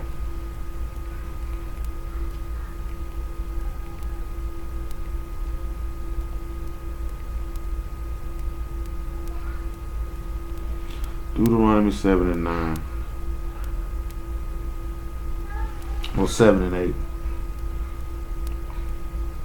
And most of y'all should be familiar with it, but we're going to look at it in pretty much every aspect where he talked about that, so we can really understand and see that that's what you were redeemed from under the covenant that was made with Abraham, Isaac, and Jacob. And then the covenant that we were looking at in Exodus 24 is the covenant that he made with us, and then we needed to be redeemed from the transgressions that were under that covenant. So again, we were redeemed from the transgressions under the covenant made to Abraham, Isaac, and Jacob, not by transgressions that were made by Abraham, Isaac, and Jacob, but transgressions that were made by the Egyptians. It was something that popped in my mind earlier, and I guess we'll look at it for sake of clarity, because we got a little bit of time, so we'll do it like that in a moment. Well, let's look at Deuteronomy chapter 7 and verse 8. He said, "But because Yahuwah loved you, and because he would keep the oath which he swore unto your fathers, have Yahuwah brought you out with a mighty hand, and redeemed you out of the house of bondmen, from the hand of Pharaoh Malak of Mizraim. Know therefore that Yahuwah thy Alahym, he is Alahym, the faithful Alahym, which keep covenant and mercy with them that love him, and keep his commandments to 1,000 generations." He did exactly what he promised Abraham. He did exactly what he promised. He redeemed his people, or his seed, from the house of bondmen, because this is what he needed to buy them back from. Abraham did not transgress his covenant. Isaac did not transgress that covenant. Neither did Jacob. So there was no need to redeem them from the transgressions under the covenant that they made, because they didn't make any. We already know what happened, and just for the quickness of it, so we can hit everything we need to hit. Because it what came in my mind when I was thinking about it. What got us into Egypt? Transgression, to a certain extent, got us into Egypt. And it was the transgressions of the sons of Jacob towards Joseph. And what was that? Number one, it would be unbelief. Because when they heard the prophecies or the dreams of Joseph, they were mad. They didn't believe it, which caused and sparked envy. Envy ended up causing them to have wicked imaginations, because they devised to kill their brother. That device ended up causing... Stop hitting! That device caused them to sell their brother, which is what got them into Egypt in the first place. What got Joseph into Egypt, which caused... Then we know later a famine came. That famine caused Jacob to send his sons down to get bread, of which they found Joseph there, and then they began to stay there, which in turn did what? Have us be in Egypt, and then a Pharaoh rises up who knew not Joseph, and then they began to afflict us. And this is how we got there, for him to be able to redeem us, as he told him that he would do in the 15th chapter of Genesis, starting at the 13th verse. So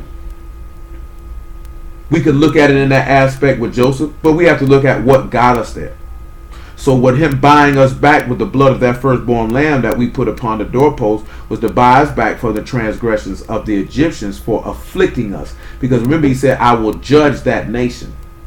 So they were judged for what they did unto us. The same way he judged death and afflicted death by buying us back by the blood of Mashiach. But Most High willing, we'll complete that part of the task on the morrow. We got to deal with the first part of the task. Let's go back and look at Exodus chapter 13. Now let's look at the places in the Torah where we can see this and where we can read this, and the places where we hit that, because we need to get it from a couple mouth of a couple witnesses. Exodus 13 and 3. Well, we could look at 13:1. It says, and Yahuwah spake unto Moses, saying, sanctify unto me all the firstborn. Whatsoever opened the womb among the children of Yasharal, both man and of beast, it is mine. Moses said unto the people, remember this day in which you came up out of Mizraim, out of the house of bondage. For by strength of the hand Yahuwah brought you out from this place. There shall no leavened bread be eaten. So keep that. He said, by the strength of Yahuwah, no leaven. Now we know that in 1 Corinthians chapter 5, it tells us that we should. Let's just look at it. 1 Corinthians 5. If we could remember why we were brought and what we were purchased for, then we could understand that we should not allow certain things to rise up in our hearts. That's what we should always remember and consider. I don't think we remember and consider those things, because the reason being is, when you going through something, it's easy to remember Yah while you suffering. Once the suffering's over, you don't remember him no more.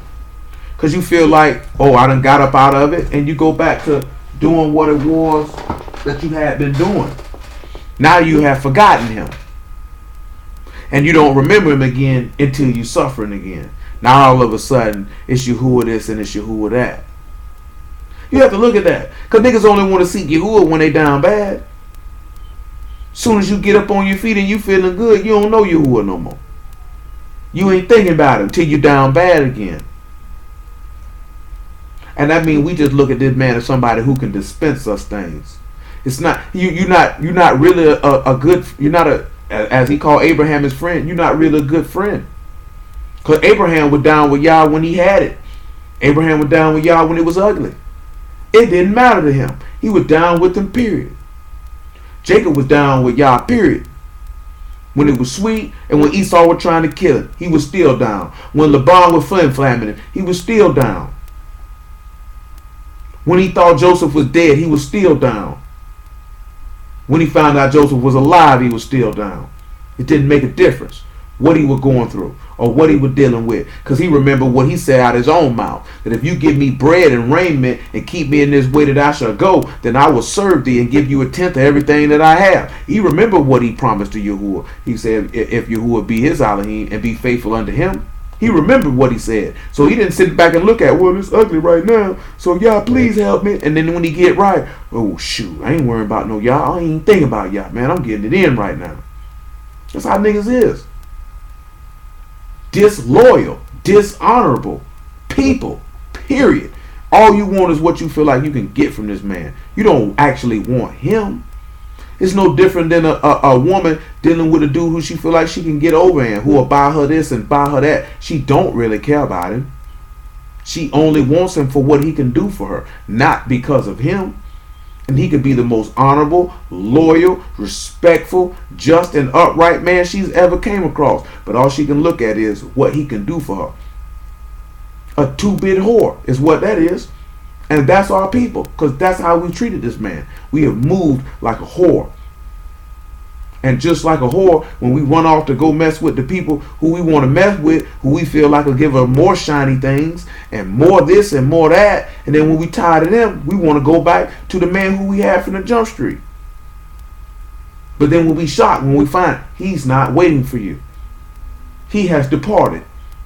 Now you cry out for him, but yet your cries fall on deaf ears. Only because Yahuwah is just and upright in the promises that he made our fathers Abraham, Isaac, and Jacob does he even dare consider to turn back at those cries. And then he turned back to those cries to take you back, and we still treat him like he a sucker. We still move like a whore. We still move like all we want is what he can do for us, and not because we want him and everything that he's about and what he stands for and the love that he has to give. We don't want to reciprocate it back because we're selfish. Do you know what I'm saying? And we're prideful, and we're unbelieving, and we're disobedient. As a whole. Nobody don't need to try to separate itself and say that's not me. As a whole, all our people, every last single solitary one of us who are breathing under the sun. Period. That's how we moving. And until we begin to sit back and look at how Abraham, Isaac, and Jacob looked at it, that they loved him for who he was, or who he is, and what he stands for, and what he is about, that I will serve you whether I get this or whether I don't. then we'll be all right. Because we just seen what he said in Deuteronomy. He said he the faithful Alahym. He keep mercy and covenant with all those thousands of them who love him. So he gonna hold up it. So you don't even need to be worried about what he gonna do or what he will give you, because he say he show mercy to anybody who keep his covenant. Nevertheless, we got to deal with the circumcision part. I ain't forgot about that part. 1 Corinthians chapter 5, man. Verse 5. Make it verse 6. Your esteeming is not good. Know you not that a little leaven the whole lump? Purge out therefore the old lump, that you may be a new lump, as you are unleavened. Even Mashiach our Passover is sacrificed for us.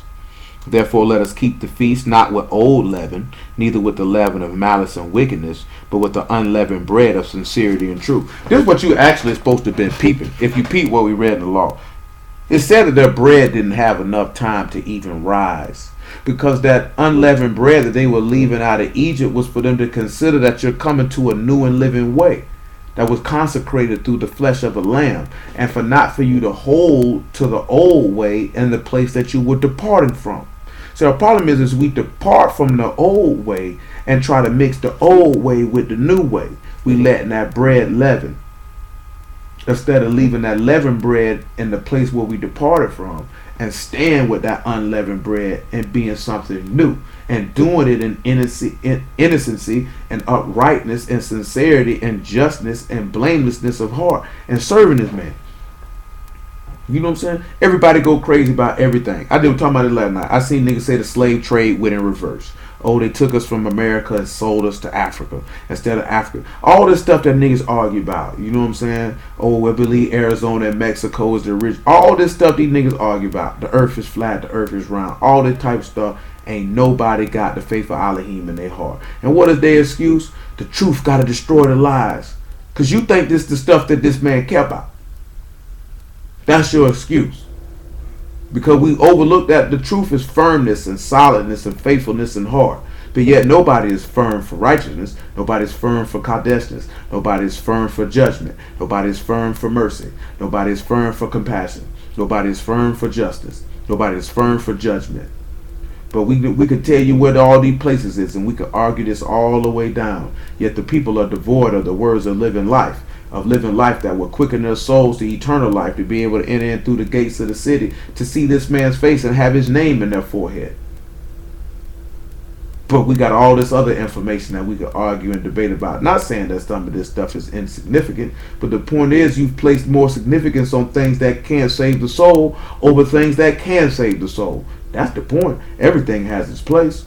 Every piece of information and topic has its place. It's not to say that these things shouldn't be looked into, researched, and scrutinized to the very last detail, but not over salvation, though.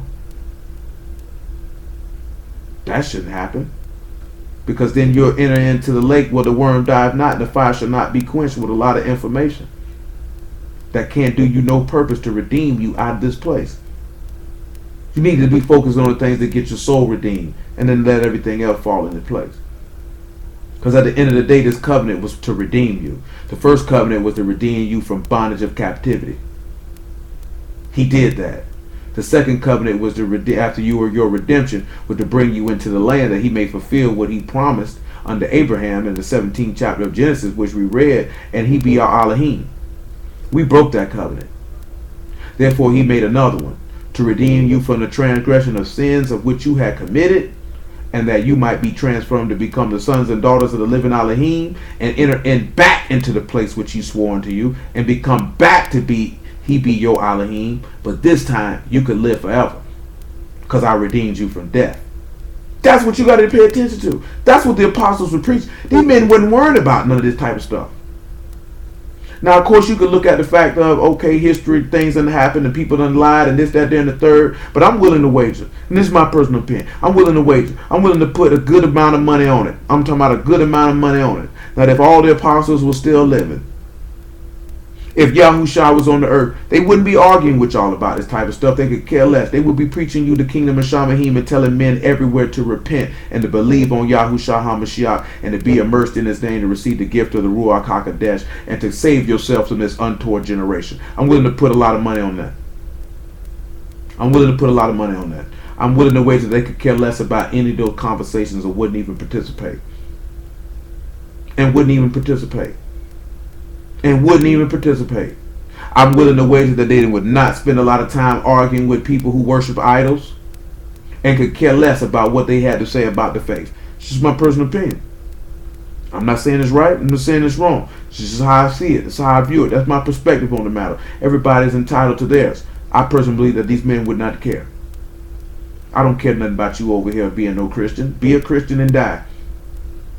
And he said, if a man be ignorant, let him be ignorant. I'm not finna keep telling you the same thing over and over again and you keep rejecting it. Well, burn in hell then. That's your choice. You made it. I'm not finna be arguing about no Hindu. Y'all not the real Israelites. Okay, you don't believe in the Israelites, so what? I'm going to continue preaching this gospel. I could care less what you think. Why do we invest so much? It's only for one reason, because you got to be insecure, because you're trying to convince yourself. So therefore you feel the need to browbeat these people across the head because you don't believe it yourself. If you believe it yourself, you could care less if another person believe it or not, because you don't feel the need to convince them. Anytime you feel the need to convince somebody of something, it's because you're not secure with it yourself. If you have to convince somebody to love you, it's because you're not convinced that they love you, much less you don't even love yourself. So you're trying to convince yourself of it. That's why people do the stuff they do with Yah himself, by doing certain things. They're not convinced. You got to be convinced. You have to have that confidence. You have to believe it. I run across a lot of dudes. Y'all not the real Israelites. All right, and you think I'm finna argue with you about that, bro? I don't care if you believe it or not. I'm not gonna lose any sleep about it. So what, nigga? You know what I'm saying? I don't believe you worship a zombie. That's what you think, nigga. So what? You know what I'm saying? I don't feel the need to convince you, nigga. I am confident and firm in what it is that I believe and why I'm doing what I'm doing. I don't need to convince you, nigga. I could care less. You know how many people I done offended because I done told them to their face, nigga, I don't care if you believe it or not. How can you say that? Real easy, nigga. You want me to say it fast or slow? Nigga, I don't care if you believe it or not. I don't care. I'm not here to convince you, nigga. You know what I'm saying? Period. That's what you want me to do, because you're so used to people who are not firm and secure in what they believe in, so they have to feel the need to have to press and push it all the time. I see niggas eat non-Messianics need to believe that who cares? Who cares? Screw them and feed them donuts, nigga. Who cares? Be confident in who you are and what you believe and stand on it. Stop trying to convince other people. If they accept it, they accept it. If they don't, they don't. So what? Keep doing what you're supposed to be doing. That's all that matters. You want to study if Egypt is America, by all means do it. Don't put that above your salvation, though. If you want to study if the earth's flat around, by all means do it. Don't put that above your salvation, though. You know what I'm saying? Who cares? Set your priorities straight. That's what's wrong with people, period. Not just black people, period. Nigga, priorities ain't straight. You worry about the wrong thing. You investing in quality time in things you don't even need to invest them in. Then the things you need to be investing quality time in, you're lacking in and you don't understand why. Come on back over here to we already know that say that in Exodus 20, we read all the time. Let's take ourselves to Deuteronomy 6 and 10. Yeah, Deuteronomy 6 and 10.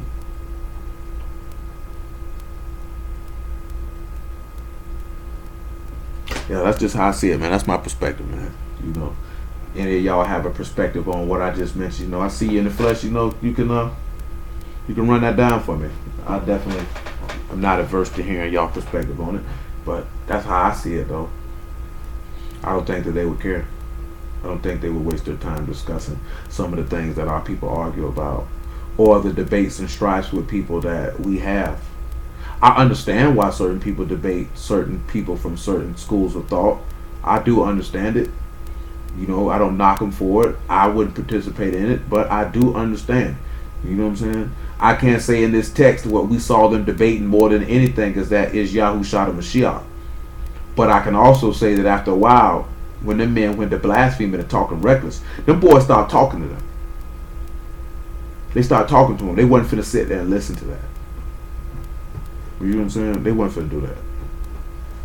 Nevertheless, 6 and 10. And it shall be when Yahuwah the Alahym shall have brought thee into the land which he sware unto thy fathers, Abraham, to Abraham, to Isaac, and to Jacob, to give thee great and goodly cities, which thou build not, and houses full of good things, which thou fill not, and wells digged, which thou dig not, and vineyards and olive trees, which thou planted not. When thou shalt have eaten and be full, then beware. Listen what he tell you. Then beware. This is what I'm just telling y'all. Then beware lest thou forget YAHUAH, which brought thee forth out of the land of Mizraim from the house of bondage. Thou shalt fear YAHUAH thy Alahym, and serve him, and shalt swear by his name. You shall not go after other gods of the people which are round about you. For YAHUAH thy Alahym is a jealous Alahym among you, lest the anger of YAHUAH thy Alahym be kindled against thee, and destroy thee from off the face of the earth. And that goes back to what we were talking about last week too, and that Ezekiel 16, and that Yeshurun wax fat and kick. Because look what he told you, right? You got houses you ain't built, and they had good things in them, and you ain't even fill these houses up. Wells dig, you ain't even dig them. Vineyard and olive trees, but you ain't even plant. And when you got food, and this is what he would tell you, because you came up out of that suffering, and you was crying, and you was groaning unto me, and I made myself known unto you. And I manifested my righteousness unto you, and my goodness, and my mercy, and my salvation, and my wealth. And when you niggas got food, you forgot about me. You forgot your suffering. You forgot all of that. And you went to being like these niggas around you. That's what we do. That's why I say what I say, because I know the law backed that up. That's what we do. When we down bad, you get right. Shoot. Oh, what you say his name was again? I can't remember. As soon as you get in trouble again, it's YAHUAH all over again. You know how messed up that is? Because most of y'all got friends who only call you when they need something, when they want something. They never call on you when they doing good. Never call you when they doing good. And you can't stand it when they do that to you. But yet you do your God like that. Now you can understand how you feel if you've ever been in that situation. Because that's how we do YAHUAH. We were down bad. We called on him. You got a friend, they down bad, they call you. I need you, man. I need you, girl. Hear me, I like this, that, and the third. Can you loan me this? Can you loan me that? Can you do this for me? Can you do that for me? Nigga get back right on their feet. You'll never hear from these niggas. Nigga fall off again, your phone ringing. You got niggas, they don't even pray when they doing good. Ain't thinking about this, man. Soon as it get ugly, boy, they on the hotline. That's wicked. If ain't nobody never told you that before, that is very, very wicked. I guess we can hit one more witness before we slide on out the way with this. One more witness. Which witness we want to use? Joshua, Yahushua, son of Nun, 24. 24 and 14. Actually, 24 and 24 and 9. We're gonna run that whole story down. Cause I just wanted to establish the fact of the first covenant with Abraham, Isaac, and Jacob before we get to dealing with the redemption of the transgressions under the covenant that he made with us as a nation. You need to understand the deliverance of the redemption of the covenant that he made before you even became a nation. You needed to understand why he had to redeem you out of Egypt in the first place. So you can understand the whole redemption process of each time a covenant was affirmed with his people. Then maybe you might could understand to trust your Alahym a little bit more and love him more and actually understand what type of character that he possesses and what type of man this is. Then when you understand what type of man this is, I would hope and pray that it would cause you to be a more and just, upright person because of it. You know what I'm saying? A lot of people play with this word, man. I seen dude, even though Mace wasn't on nothing real though, I heard a couple, I think it was Uncle Murder, another dude, just hearing dudes, because people know this here, especially dudes who been, because I done heard this in the chain game plenty of times. Dudes would be like, y'all, nah man, I ain't messing with that book, bro. I ain't playing with God like that. Because they be like, I ain't finna do right, so why am I even gonna play with it? You know what I'm saying? And a lot of people I know in these streets, they feel that way. That if they know they not gonna do right, then they not even gonna fool with it. Because we look at it as playing with y'all, but you really playing with yourself. You understand? But then when you sit back and because you know what I'm saying, they looking at Mace being, you a rapper, now you a preacher, now you a rapper, now you a preacher. Like, which one you gonna be? You playing with God. You know what I'm saying? And you have dudes who do that in these days and times. They playing with Alahym. You can't play with this man. If you're going to be in, be all in. If you're going to be out, get out. He told you if you're going to be lukewarm, he's going to spit you out of his mouth. So just go ahead and be all in. Don't hesitate with it. Just go on and jump out there in that water, man. He'll teach you how to swim. You ain't even got to know how to swim. You got to remember what he told Peter. When he was walking on the water and he fell in the water, he said, why did thou doubt? You shouldn't have doubted. Matter of fact, let's look at that since I said it. Matthew chapter 8, I believe. He said, why did you doubt? You ain't had no business doubt. Get from over here.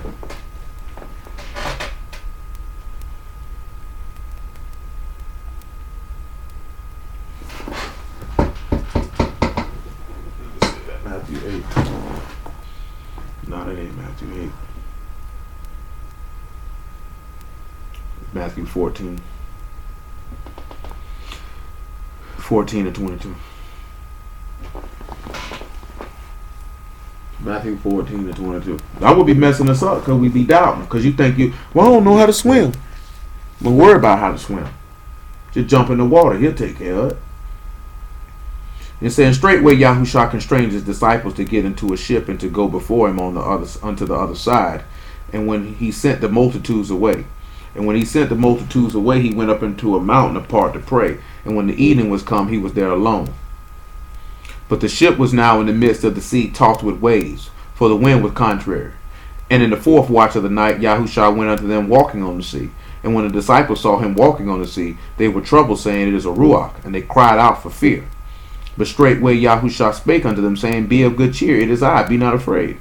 And Peter answered him and said, Master, if it be thou, bid me come unto thee on the water. And he said, come. And when Peter was come down out of the ship, he walked on the water to go to Yahushua. But when he saw the wind boisterous, he was afraid and began to sink. And he cried, saying, Master, save me.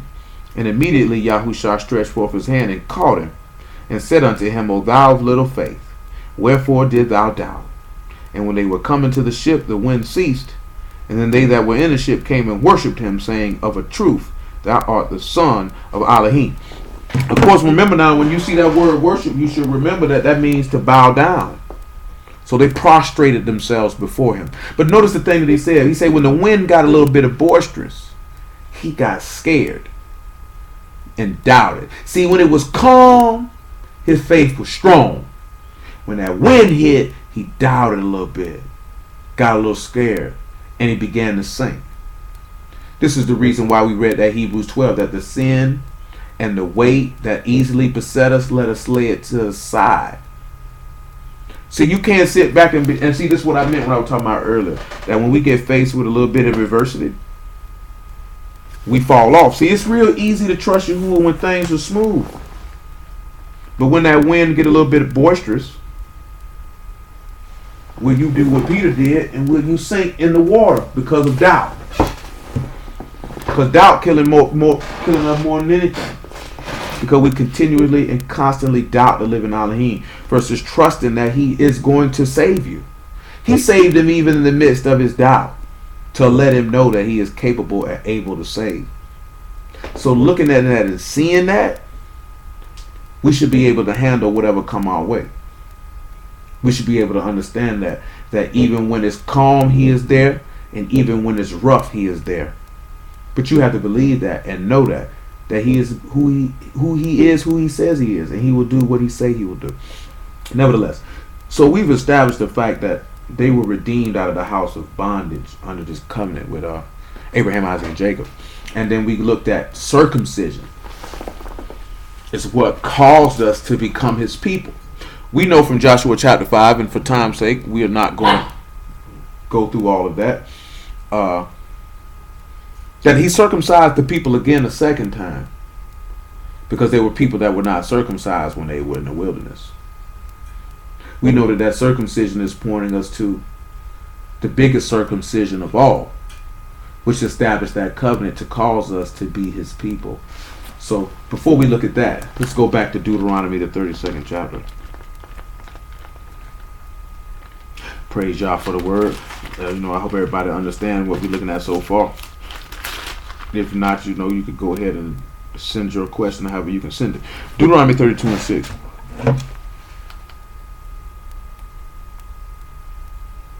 but we do have to take our time with it and not try to jam everything. Deuteronomy 32:6 says, "Do you thus requite Yahuwah, O foolish people and unwise? Is not he thy father that have bought thee? Have he not made thee and established thee?" So when we look at the word requite, it is gamal. It is to deal fully with or recompense. Also to wean a child or to be weaned, or to pay, to repay. So we have to look at, do you repay Yahuwah? See, let me, since I said that, yeah, Psalm 50. Is you gonna pay? Which one are you gonna repay this man? What you gonna pay him with? After that, Psalm 49, I guess. What you gonna pay him with? Because he said he the one that bought you. He kanah. The word is kanah. That means to purchase, to acquire, to possess. He bought you. He bought you. We know what he bought you with. He bought you with the blood of a firstborn lamb to redeem you from the house of bondage. This is why he's making this statement. Now you understand. He obtained you. He possessed you. He bought you. He acquired you. We know why he's saying this here in this song that Moses is singing, because we know why he purchased us. Because he already had promised that in the law in Genesis 15 to Abraham that he would purchase us. But he showed Abraham the vision of him purchasing us the second time. Because we had to be bought back twice.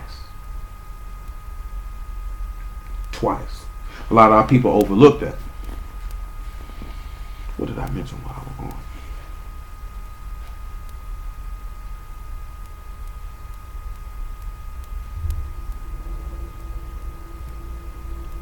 I can't remember.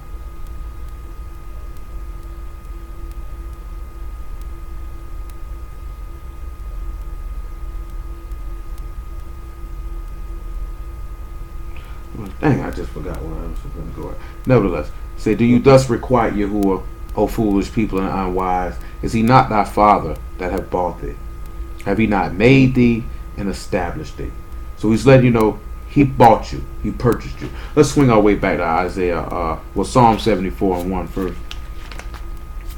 And then Isaiah 63. And after Isaiah 63, Colossians chapter 3. It might be Colossians chapter 2. Nevertheless, I'll see when I get around now. Psalm 74. Psalm 74:1. He said, O Alahym, why hast thou cast us off forever? Why doth thy anger smoke against the sheep of thy pasture? Remember thy congregation, which thou hast purchased of old, the rod of thy inheritance, which thou hast redeemed, this Mount Zion, wherein thou hast dwelt. Lift up thy feet unto the perpetual desolations, even all that the enemy have done wickedly in the sanctuary. Thy enemies roar in the midst of thy congregations. They set up their ensign for signs. A man was famous according as he lifted up axes upon the thick trees. But now they break down the carved work thereof at once with axes and hammers. They have cast fire into the sanctuary. They have defiled by casting down the dwelling place of thy name to the ground. They said in their hearts, let us destroy them together. They have burned up all the synagogues of Alahym in the land. Now, of course, verse 2 is what we're focusing on, but I will run down the subsequent verses after that real quickly. When he say that he lift up thy feet unto perpetual desolations, the enemy have done wickedly in the sanctuary. The word sanctuary in this particular verse is Kadesh. So they had done wickedly in that which is set apart.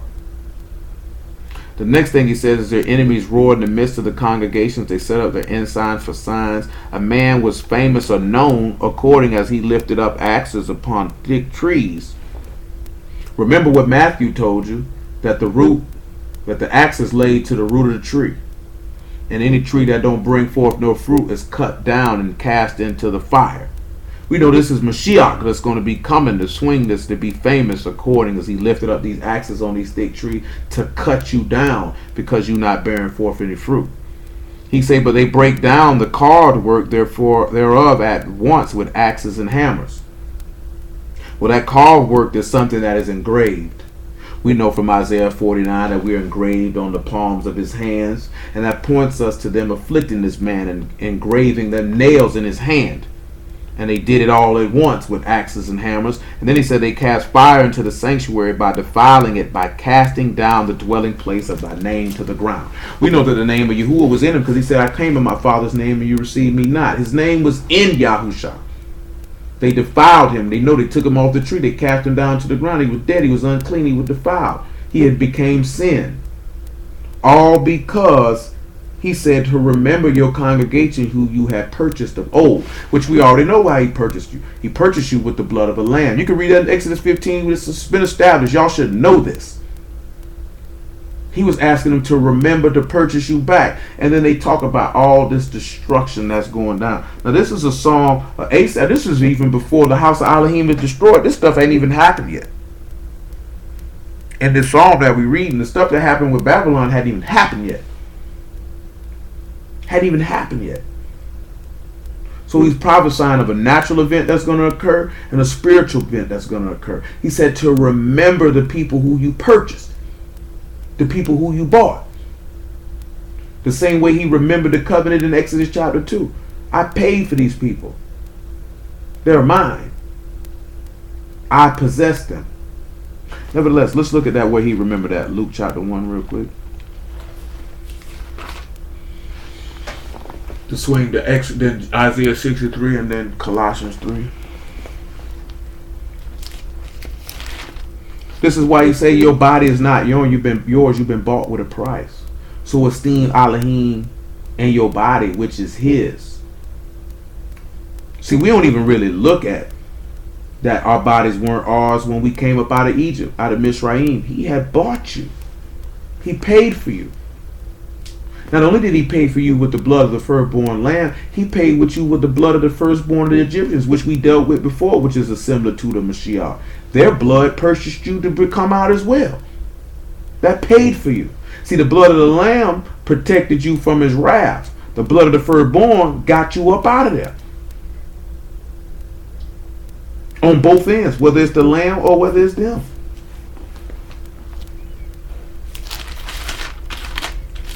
And them, I mean the Egyptians, that is. Luke 1 and 67. And his father Zacharias was filled with the Ruach HaKodesh and prophesied, saying, Baruch Yahuwah Alahym of Yasharal, for he hath visited and redeemed his people. And he hath raised up a horn of salvation for us in the house of his servant David, as he spake by the mouth of his Kadesh prophets, which have been since the world began, that we should be saved from our enemies and from the hand of all that hate us, to perform the mercy promised to our fathers, and to remember his Kadesh covenant, the oath which he swore to our father Abraham, that he would grant unto us that we, being delivered out of the hand of our enemies, might serve him without fear, and Kadeshness and righteousness before him all the days of our life. So again, John the Baptist's father, Zacharias, is referring back to the same promise of covenant to deliver us from our enemies that we looking at in Genesis chapter 15. He's referencing right back to it. He's referencing right back to it. Because this is an eternal covenant. This is perpetual. So that means Yahuwah, it's like I've heard people say this here, right? I don't want y'all to get caught because it's truly asinine. Yahuwah's not going to come back until we wake up.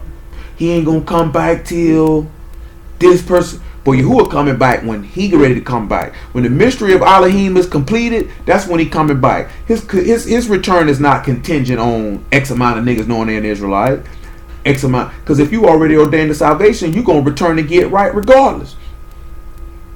The time clock is on you. See, and that's the to be pissing me off, because people try to make it seem like it's about us instead of about being about Alahym. Yahuwah coming back when the mystery is complete, and that mystery is complete on his time, not us. He don't need a 100 million brews to wake up and say, "Oh, we Hebrews."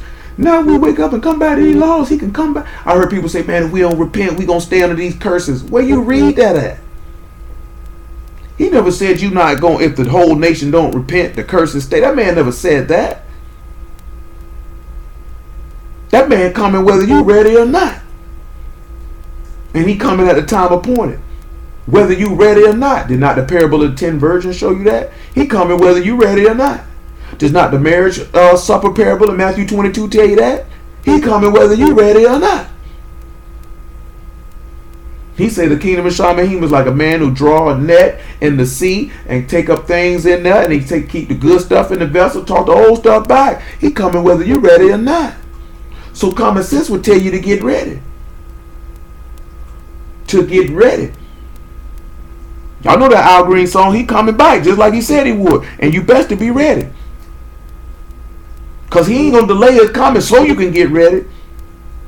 You better be ready, because when it's time to come, he coming. And he ain't going to be like, well, I gotta wait on cuz, because cuz ain't ready yet, so I got to delay it for another millennium.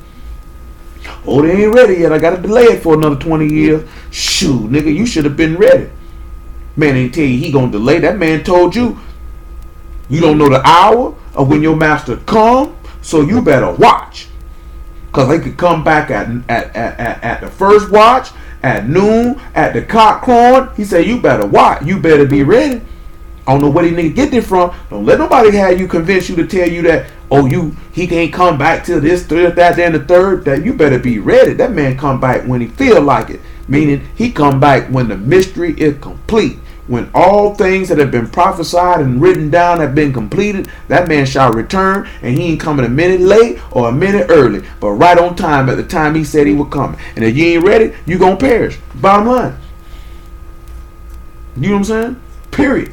That's one of the biggest problems with our people anyway. Nobody want to tell nobody, boy, shoot, you got to get it right, man. We got to be right. We got to be ready. We got to be prepared. You prepare your kids for school. You prepare yourself for work. Shoot, to be honest with you, people prepare themselves for dates. You prepare yourself to have sex with your wife, but you ain't preparing yourself to meet your God. What type of sense that make? Niggas had their clothes prepared for the next day, picked out, ironed, and ready to go. How we take more care in our preparing our wardrobe for the next day than preparing our wardrobe for the next day? If you follow what I'm talking about, that don't make no sense. It just don't make no sense. It just don't make no sense. That we can get prepped and prepared for everything else, but ain't nobody preparing to meet their God because you feel like he got to wait till I'm ready. That's how people done lost good men and good women, because they felt like that person was supposed to wait for them till they was ready. Then when you popped up looking for them, they were gone. Same thing happened with them virgins. Oh, let us in. We wasn't ready. We had no oil in the lamp. Shoot. Oh well. Oh well. Oh well. There's a reason why Mashiach told them parables like that. There's a reason why he told us that, because you better get ready. Come on, Isaiah 63. Man, you better be ready, because you ain't ready, it's a problem. You got to be ready. Because he coming. Verse 10. Or verse 11 actually. Then he remembered the days of old, Moses and his people, saying, where is he that brought them up out of the sea? With the shepherd of his flock. Where is he that put his Ruach HaKadosh within him? Then led them by the right hand of Moses with his esteemed arm, dividing the water before them to make himself an everlasting name. That led them through the deep as a horse in the wilderness, that they should not stumble. As a beast that go down in the valley, the Ruach of Yahuwah caused him to rest. So did thou lead thy people to make thy glorious name, which is what it really wanted, verse 9, where he said he redeemed them, and he bared them, he carried them, he bought you. And we looked at Isaiah 63 not too long ago. He bought you. So understand, he redeemed you. You understand? Let's put it this way. Moses was the mediator of that covenant to redeem us from them transgressions. Just like we read in Hebrews 9 when we started, and it said that Yahushua was the mediator of the New Testament by reason of death to redeem them from the transgressions of the first covenant. Well, Moses is the mediator to redeem you by means of death, the death of the firstborn sons of Egypt and the death of the firstborn lamb that redeemed you from those transgressions. That transgressions was the affliction and persecutions that you suffered in Egypt. This is how he bought you and purchased you, to cause you to enter into that covenant that we read in Exodus 24 so you could become his people.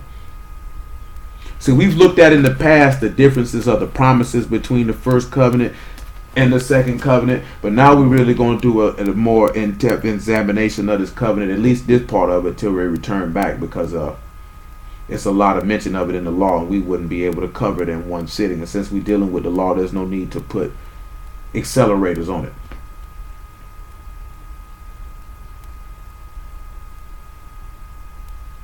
So this is what's going to cause us when we get to sit back and we be able to look at certain things in the law over time, because we're not just going to jam it because we're looking at it right now, of what you should do and what you don't have to do. I.e., you know, people, should you wear fringes? Should you be sacrificing animals? Should you get a lamb for Passover and kill it?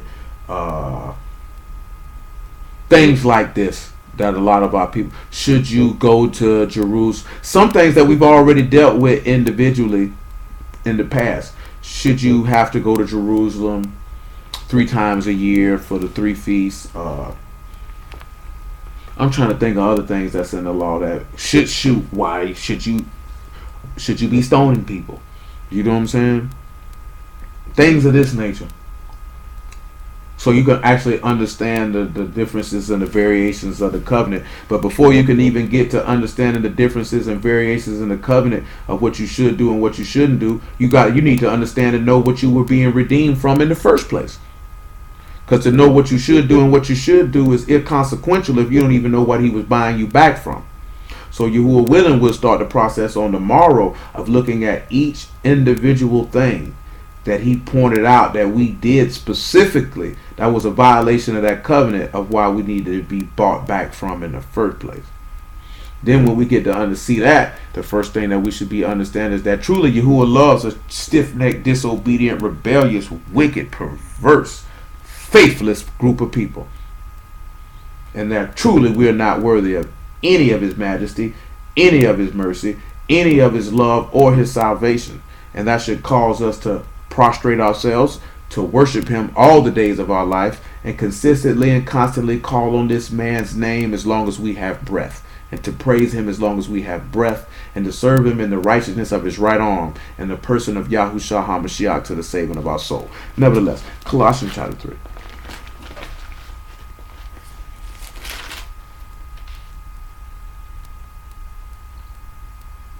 We pick it up in about verse 10. I think the other thing I wanted was in Colossians 2. I'll read that as well because we're over here.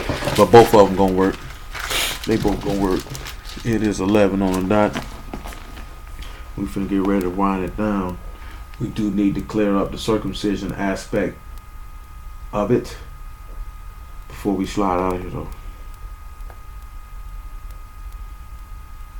I'll start at verse 5, though. Mortify therefore your members which are upon their wraths: fornication, uncleanliness, inordinate affection, evil conspicuance, and covetousness, which is idolatry. For which things sake the wrath of Alahym come on the children of disobedience, in which you also walked some time when you lived in them. But now ye also put off all these: anger, wrath, malice, blasphemy, and filthy communication out of your mouth. Lie not one to another, seeing that you have put off the old man with his deeds. Oh, that's right. We need to get Yahushua 24. That's what it was. And have put on the new man, which is renewed in the knowledge after the image of him that created him. Where there is neither Greek nor Yahudim, circumcision nor uncircumcision, barbarian, Scyth, bond or free, but Mashiach is all in all. Put therefore as the elect of Alahym, Kadesh and beloved bowels of mercies, kindness, humbleness of mind, meekness, long-suffering, forbearing one another and forgiving one another. And if any man have a quarrel against any, even as Mashiach forgave you, so also do ye. And above all these things put on charity, which is the bond of perfectness. And let the shalom of Alahym rule in your hearts, to which also you are called in one body, and be ye thankful. So let's go to Yahushua 24. Because that'll tie into what we just read here in Colossians 3, and then we'll come back to Colossians 2. Notice that he stated all these things, that what you needed to put off, what you needed to relinquish, what you needed to cease from doing. And these are the things that we need to consider, knowing that you've been bought back, to stop doing these certain things. And I think I wanted, 24 and 9 I might have said. Yeah, that's what I said. Then Balak the son of Zippor, Malach of Moab, arose and warred against Yasharal, and sent and called Balaam the son of Beor to curse you. But I would not hearken unto Balaam, therefore he baruched you still, so I delivered you out of his hand. And you went over Jordan, and came unto Jericho, and the men of Jericho fought against you, the Amorites, and the Perizzites, and the Kenites, and the Hittites, and the Girgashites, and the Hivites, and the Jebusites, and I delivered them into your hand. And I sent the hornet before you, which drave them out from before you, even the two maliks of the Amorites, but not with thy sword, nor with thy bow. See, that take you back to Zechariah chapter 4, verse 6. Not by night, nor by strength, but my ruach. See, and that's the whole key thing that we don't never want to sit back and look at. This man say, I saved you, and you didn't use not a single sword or a single bow. Our people don't have that level of faith because we feel like we got to do it. And don't get it twisted. Don't get me wrong. I ain't saying there's nothing wrong with fighting. I ain't saying there's nothing wrong with defending your people. That's not what I'm telling you. But what I'm telling you is that we don't have that same level of faith that our forefathers had to know that Yahuwah would fight for us. We definitely don't possess that. Because we couldn't even fathom or believe that we could be saved without using a single sword or bow. That Yahuwah would do it.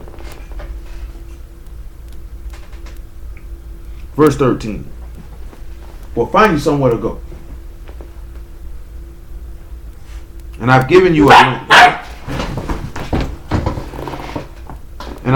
a land for which you did not labor, and cities which you built not, and you dwell in them. Of the vineyards and olive yards which you planted, not do you eat. And he has to keep constantly reminding you this. He has to keep constantly reminding you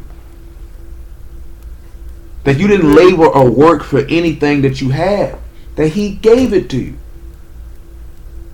So you wouldn't get puffed up in your own heart, that you will remain humble and know who is the source of your sustenance, who's your sustainer. Now therefore fear Yahuwah and serve him in sincerity and truth. And that same word of sincerity is tamayim, in innocence and perfectness and blameless, without spot and blemish.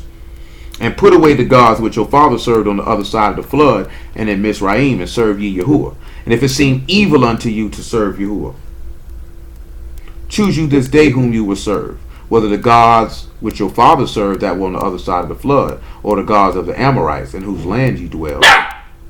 Man, you better go get in your cage. But as for me and my house, we will serve Yahuwah. And the people answered and said, Alahym forbid that we should forsake Yahuwah and serve other gods. For Yahuwah Alahym, he it is that brought us up and our fathers out of the land of Mizraim from the house of bondage, which did those great signs in our sight, and preserved us all the way wherein we went, and among all the people through whom we passed.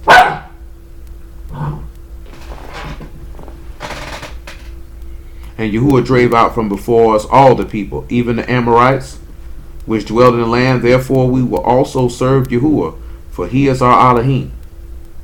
And Yahushua said unto the people, you cannot serve Yahuwah, for he is a Kadesh Alahym. He is a jealous Alahym. He will not forgive your transgressions nor your sins. If you forsake Yahuwah and serve strange gods, then he will turn and do you hurt and consume you after that he have done you good. Get from over here. And the people said unto Yahushua, nay, but we will serve Yahuwah. And Yahushua said unto the people, you are witnesses against yourselves, that you have chosen you to serve Yahuwah, to serve him. And they said, we are witnesses.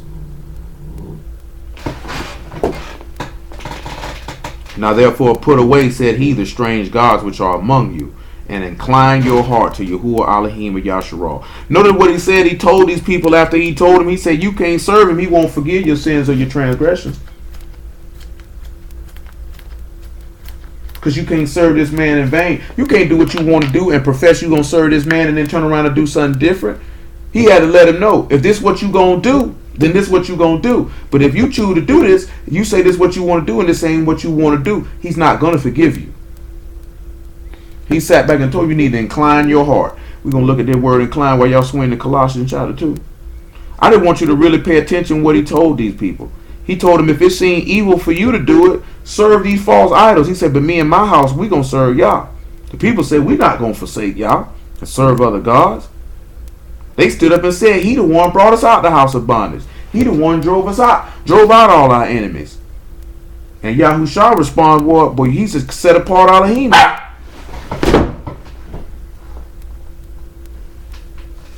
He a set apart Alahym now. And he ain't going to forgive you. And if you forsake him, he going to hurt you. He ain't going to do you no good. You got to think about that. Let me find out. I've lost the verse. 23. When we look at the word incline, the word is natah. It's to stretch out, to extend, to spread out, to influence, or to bend, or to basically, to stretch out. And we looking at stretch out. We know Mashiach stretched his arms out. And that's to offer ourselves. And you need to offer your heart to Alahym in sacrifice. But we don't like to do that because that requires that we have to lose the things that we want to lose, that we want to keep. Colossians chapter 2. We got to ask ourselves, can we gain the world and lose Alahym, or lose the world and gain Alahym? Will we love the world and the love of Alahym be not in us? Or will we love Alahym and the love of the world be not in us? Which one will we choose? Which one will we choose? Colossians chapter 2.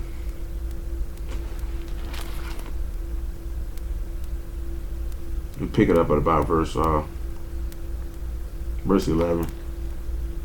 He said, in whom also are ye circumcised with the circumcision made without hands, and putting off the body of sins of the flesh by the circumcision of Mashiach. Buried with him in immersion, wherein also you are risen with him through the faith of operation of Alahym, who have raised him from the dead. And you being dead in your sins and the uncircumcision of your flesh, have he quickened together with him, having forgiven you all trespasses, blotting out the handwriting of ordinances that was against us, which was contrary to us, and took it out of the way, nailing it to his stake. And having spoiled principalities and powers, he made a show of them openly, triumphing over them. So when we look at this here, right, and this takes us back to the law, and we're going to get ready to conclude based off of this. When we look at it, he said, right, this here, right, you are circumcised with the circumcision made without hands, and putting off the body of sins of the flesh. When we sit back and we look at, actually we're going to end with Romans 9. When we sit back and we look at this statement, when we go back and we consider what we read in Genesis, that he said in 17, with the circumcision in the flesh. And this is what caused us to become the people of Alahym through Abraham. And now we look at this circumcision issue, which is without hands, which is of the heart, which Deuteronomy 10 and 16 tell us, be no more stiff-necked, but circumcise the foreskin of your heart. Now we begin to sit back as this is how we become the sons of Alahym. And I had something else with the sons of Alahym, but we'll deal with that on tomorrow, which ties into something that's in Isaiah 63 and Deuteronomy 32. But y'all willing, we hit that on tomorrow. So when we take that and say, then he say, buried with him in immersion, and you're risen with him through the faith of the operation of Alahym. So we know that immersion taking us back through the crossing of the Red Sea in the operation of Alahym. And that how he nailed all of these handwriting and ordinances to the stake. But notice the part in verse 15 of having spoiled the principalities and powers, and he made a show of them openly, triumphing over them. Well, the principalities and powers who he showed openly triumphing over was him triumphing over the Egyptians and the killing of their firstborn sons and the drowning of Pharaoh's army. And he did this in the open. Everybody saw it amongst our people. Their people saw it. The nations that lived around them heard of it. And it was openly manifest of the victory. This is the same token that y'all willing as we continue on with it on tomorrow with this. How he triumphed openly over principalities and powers, like as Paul is referencing with Mashiach resurrecting from the dead. But when we take what his statement is saying and we take it back to the law, we see Pharaoh, representative of the adversary, and him being triumphed over, or the principality and power that he had, and his kingdom falling apart, or his rule being destroyed. This is what the destruction of the Egyptians is showing us about, but just looking at it in a natural sense, because this is who he purchased us from and bought us back from their transgressions that they inflicted upon us, to free us from their transgressions, that we should no longer serve their gods or their ways, and to be free. The same way that once Mashiach has died and risen from the dead, that we are free from sin and death to no longer serve that, and that he triumphed over that openly, and he was shown openly. This is what he's telling you. You can sit back and look at the stuff we looked at about being redeemed from the house of bondage. We just didn't read the chapter 14 about the Egyptians being flooded out and killed, but y'all know the story. We read how he said he'll kill the firstborn. You know how they were triumphed over and they were destroyed. We read about how we spoiled them and we took their goods and left. He triumphed over them. And he did it openly. And he turned around and he did it again to buy us back. So now we can understand that the transgressions that we were bought from the covenant to be instituted to cause us to be a people was the transgressions of the Egyptians afflicting us, which is a similitude of the affliction of sin and death afflicting us by the adversary, of which allow us to be free. But we will conclude in Romans chapter 9, because we did read in Genesis 17 how he said he became our Alahym and we became his people. So it's only right that we look at those things. 9 and 1. I say the truth in Mashiach, I lie not. My conscience also bearing me witness in the Ruach HaKodesh, that I have great heaviness and continual sorrow in my heart. For I could wish that myself were accursed from Mashiach for my brethren, my kinsmen according to the flesh, who are of Yasharal, to whom pertain the adoption and the esteem and the covenants and the giving of the Torah and the service of Alahym and the promises, whose are the fathers, and of whom as concerning the flesh Mashiach came, who is over all, Alahym Baruch forever. Amen. So why did we read that? To sit back and understand that adoption to become the people, like you read in Genesis 17, the esteem and those covenants, we didn't need to give another law.